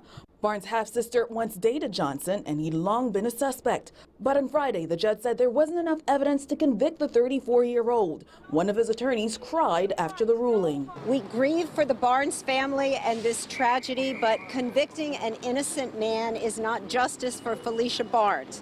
We are grateful that this 7-year nightmare is over for Mr. Johnson and his family. The This is the third time he went on trial for her murder. The first conviction was overturned, then came a mistrial, and now an acquittal.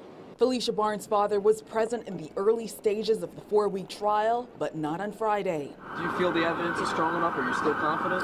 Always confident. Always confident. Always confident. State's Attorney Marilyn Mosby said she spoke with the family after the judge acquitted Johnson. I am extremely disappointed by today's decision, but the judicial process has played out, and we have no choice but to follow that decision and to respect that decision.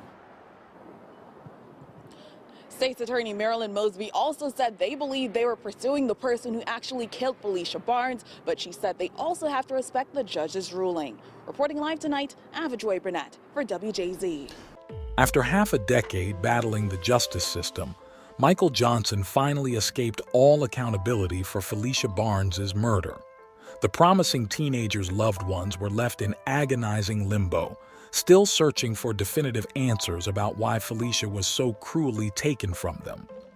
In the decades since Felicia Barnes first disappeared from Baltimore, her tragic murder remains officially unsolved. While many maintain Michael Johnson likely played a role, police have been unable to gather the conclusive evidence needed to prove his guilt beyond a reasonable doubt. While the circumstances around Felicia's death are still shrouded in mystery, her spirit lives on through the people she impacted and through efforts made in her memory to protect other young people. Following Felicia's murder, her case became a symbol for the rising issue of missing minority children cases being overlooked. Felicia's family strongly advocated for new legislation requiring police to more thoroughly investigate missing young people of color. In 2012, Maryland passed a law called Felicia's Law, requiring improved coordination between agencies and information sharing in order to help locate missing children faster. It was an early victory in the fight to make sure all missing kids, regardless of background, are treated with urgency. The Barnes family also started the Felicia Barnes Foundation to connect loved ones of missing persons and provide counseling support. While Felicia never got to realize her own dreams, her memory is still helping people today. Felicia Barnes continues to be remembered for her kind heart, her academic talents, her passions for dance and psychology, and her loving nature. She is still missed dearly by all those whose lives she touched. For the tight-knit community in Monroe, North Carolina, Felicia is still one of their own, a beautiful soul gone far too soon.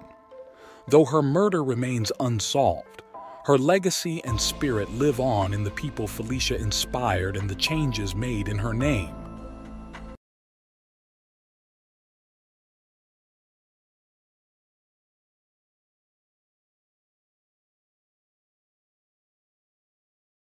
Welcome to True Crime Legacy. I'm your host, Eagle, and today we're looking at one of the deadliest mass shootings in the United Kingdom's history, the Dunblane Massacre. It was the morning of March 13th, 1996, in the small town of Dunblane, Scotland. Just another regular morning like any other at the local primary school, where a group of 5- and 6-year-old children had gathered in the gym for their weekly physical education class. But today would be a far cry from just another normal school day. What happened in the gym that morning would shake not just the community of Dunblane, but the entire nation to its very core. The man responsible for the horror that unfolded was local resident Thomas Hamilton, a 43-year-old who ran a boys' club in the area. On the surface, he seemed harmless enough, but behind closed doors there were sinister rumors circulating about Hamilton's activities with young boys. On that fateful morning, Hamilton entered the school heavily armed with 4 handguns and over 700 rounds of ammunition. Over the next 3 to 4 minutes, he opened fire on the teacher and young children in the gymnasium. By the time he turned a gun on himself and took his own life, 16 children and 1 teacher were dead, and another 16 injured. In the aftermath, the country was left stunned, struggling to make sense of why such a barbaric act could occur in a place like Dunblane. Join me today as we go behind the headlines to examine what led up to that horrific day and the lasting impact the massacre has had on gun laws in the United Kingdom. Our story begins in the 1990s in the historic market town of Dunblane, located just north of Stirling in central Scotland. With its medieval cathedral and picturesque stone buildings, it was a place that embodied small-town charm. Dunblane had around 8,500 residents and was considered an idyllic and safe community to raise a family. The heart of this close-knit community was the Dunblane Primary School, which had been educating local children for over a century. It was a place brimming with youthful energy and innocence, where the laughter of children filled its bright classrooms and hallways. No one could ever imagine this cherished school becoming the scene of a horrific massacre. And yet, in this quiet town, a sinister presence lurked beneath the surface. 43-year-old Thomas Hamilton. To his neighbors, Hamilton seemed to be an average resident of Dunblane, a rather quiet, bespectacled man who kept to himself. But local police knew there was more to him than met the eye. For many years, Hamilton had run a boys' club that offered activities like football, camping, and shooting practice to youths in the area. Though it attracted many members initially, over time, membership dwindled as disturbing rumors emerged about Hamilton's conduct with the boys. Boys complained of being treated like they were in a boot camp, forced to follow Hamilton's commands. Some mentioned undergoing odd punishments, like having to apply suntan lotion to Hamilton's naked body during camping trips. The boys were then paid off to keep quiet. These unsettling stories painted the picture of a possible pedophile. Police conducted searches of Hamilton's home, but found no hard evidence that he was doing anything illegal, just photographs of young shirtless boys displayed on his walls. Without proof, Hamilton was free to continue running his boys' clubs despite the swirl of unsavory rumors surrounding him.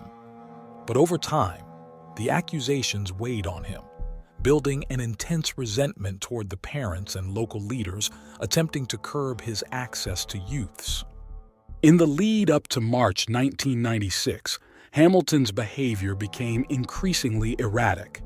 He started buying guns at a fervent pace, building up an arsenal of handguns and ammunition.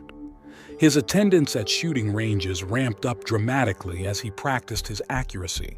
It seemed he was planning something sinister, though no one knew what. Not even his own mother detected anything out of the ordinary in her son's demeanor right before that fateful day. The morning of March 13th began like any other for the residents of Dunblane. Just another typical spring day, with a cold chill lingering in the air. Around 8:15 a.m., neighbors spotted 43-year-old Thomas Hamilton outside his home at Kent Road, scraping ice off the windows of his van. He was dressed for the weather in a wool hat and khaki tunic.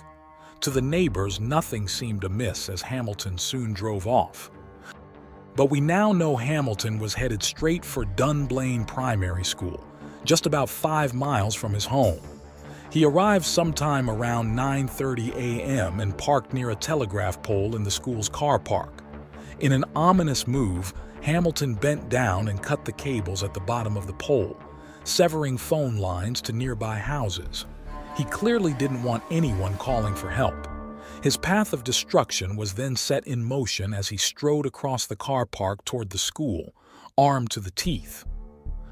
Inside the school that morning was a class of 28 Primary 1 students, ranged between just 5 to 6 years old. The children had gathered in the gymnasium along with their teachers for their weekly PE lesson around 9:40 a.m. The gym was located down a hallway in its own separate building outside of the main school. With its wooden floors and high ceilings, excited shouts would often echo off the walls as the kids played and did exercises. But today, their cheerful screams would soon turn to cries of terror. 3 adult staff members were there to supervise the PE lesson, including teacher Gwen Mayer and PE specialist Eileen Harold. Little did they know the horror that was barreling toward them. Hamilton entered the gym armed with 4 handguns and hundreds of bullets. The moment he stepped through the doors, the killing began. Teacher Gwen Mayer likely realized what was about to happen and bravely ran at Hamilton in an attempt to stop him, but she was gunned down in cold blood, struck by 5 bullets. As Hamilton fired wildly around the gym, the terrified screams of children filled the air. They had no idea what was happening or why. All they understood was that a bad man had come to hurt them, for no reason at all. The children scattered in panic, struggling to find anywhere to hide from the onslaught of bullets. Some dove under tables or into closets. Others were frozen in fear, unable to move as the shots kept coming. The teachers frantically tried to herd the kids to safety in a storage cupboard off the gym, taking bullets themselves as they shielded the young students. The scene was complete chaos and bloodshed. In just a matter of minutes, 16 children and 1 teacher lay dead or fatally wounded, their small bodies scattered across the gym floor. Mrs. Harold described the cold look on Hamilton's face that day, saying, "He had an expression of pure evil, no madness, but he had intent in his eyes. He knew exactly what he was doing." By the time Hamilton took his own life with one of his revolvers, he had fired 109 bullets inside the gymnasium, killing 16 students and 1 teacher in just 3 to 4 minutes. The quick actions of the brave teachers that day saved even more lives, but the devastation left behind was impossible to fathom. Outside, panicked parents had started to gather, desperate for news about whether their children had survived. But the police kept them waiting, needing to properly account for the victims before breaking such awful news to the families. The agony of waiting was unbearable. One mother apparently broke past the police cordon into the school and collapsed when she found her young daughter lying dead from a gunshot wound to the neck. Meanwhile, emergency responders were arriving on the scene and confronted with a sight beyond comprehension. Blood soaked into the wooden floors of the gym. Tiny bodies ripped apart by gunshots. It was a scene from their worst nightmares. Medical staff swiftly went to work tending to the wounded, while others solemnly covered up the lifeless bodies of the children killed. Headmaster Ronald Taylor was one of the first on the scene after hearing screams and gunshots. He knew instantly something was terribly wrong and quickly called for emergency services. But nothing could have prepared him or his staff for the unthinkable carnage left behind in the gym that day. In the immediate aftermath, the community of Dunblane was overcome with shock, confusion, and immeasurable grief. No one could make sense of how such evil had invaded this quiet, idyllic town and ripped their children away in cold blood. My only child, Amy Hutchison, was shot in the knee on Wednesday whilst in her gym class. Amy is 5 years old. The doctors operated on Amy again yesterday, and we're all pleased that she's doing well, although she is still in a lot of pain. All our family are finding it really difficult to believe that this tragedy happened in Dunblane. All the parents whose children were in Mrs. Mayer's class felt the same agony and terror whilst waiting on news of which children were hurt. I thank God that I am lucky enough to have Amy with me, and I feel so sad and upset for the parents who have lost their children. But as the initial shock subsided, heartbreak turned to anger as citizens demanded answers about why this happened and whether it could have been prevented. Police immediately began analyzing Thomas Hamilton's history to gain insight into what led to such senseless violence. They learned that Hamilton had organized as many as 16 unregulated boys' clubs from the 70s to 90s, targeting boys as young as 7 years old. He lacked qualifications to be leading such clubs, raising serious questions as to why he was permitted access to children for so long.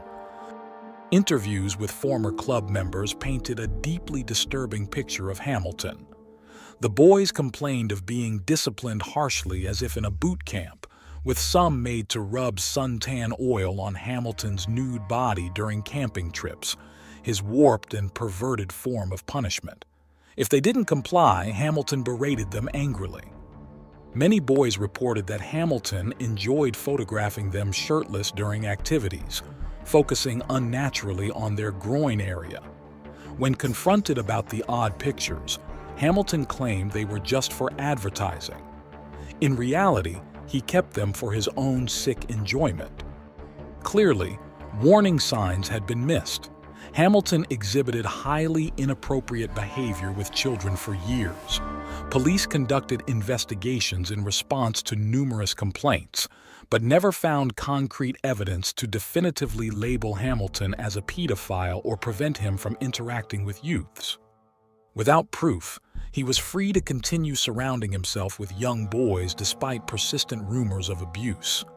A failure in the system that allowed a dangerous predator easy access to vulnerable children. Forensic psychologist Dr. Anthony Busuttil was tasked with conducting an extensive psychological autopsy on Hamilton after the shooting. He found no tumors, drugs, infections, or anything physically wrong that would explain the shooting frenzy. It seemed Hamilton's issues were rooted in the mind, not the body. With his death, the full truth of what dark demons drove him to massacre innocent children went to the grave. But police uncovered telling clues that the shooting was likely premeditated and that Hamilton's rage had been simmering for years. In the 6 months prior, Hamilton purchased multiple guns and ammunition in larger quantities than ever before. He spent long hours practicing at shooting ranges, honing his skills as if training for something big. Chillingly, evidence suggested he had been planning this as far back as 2 years prior. One 9-year-old boy who had been part of Hamilton's club came forward after the shooting, alleging that Hamilton quizzed him for 2 years, demanding details about the school layout, gym routine, and fire exits, right up until a week before the attack. For reasons still murky, Hamilton was fixated on targeting the Dunblane Primary School.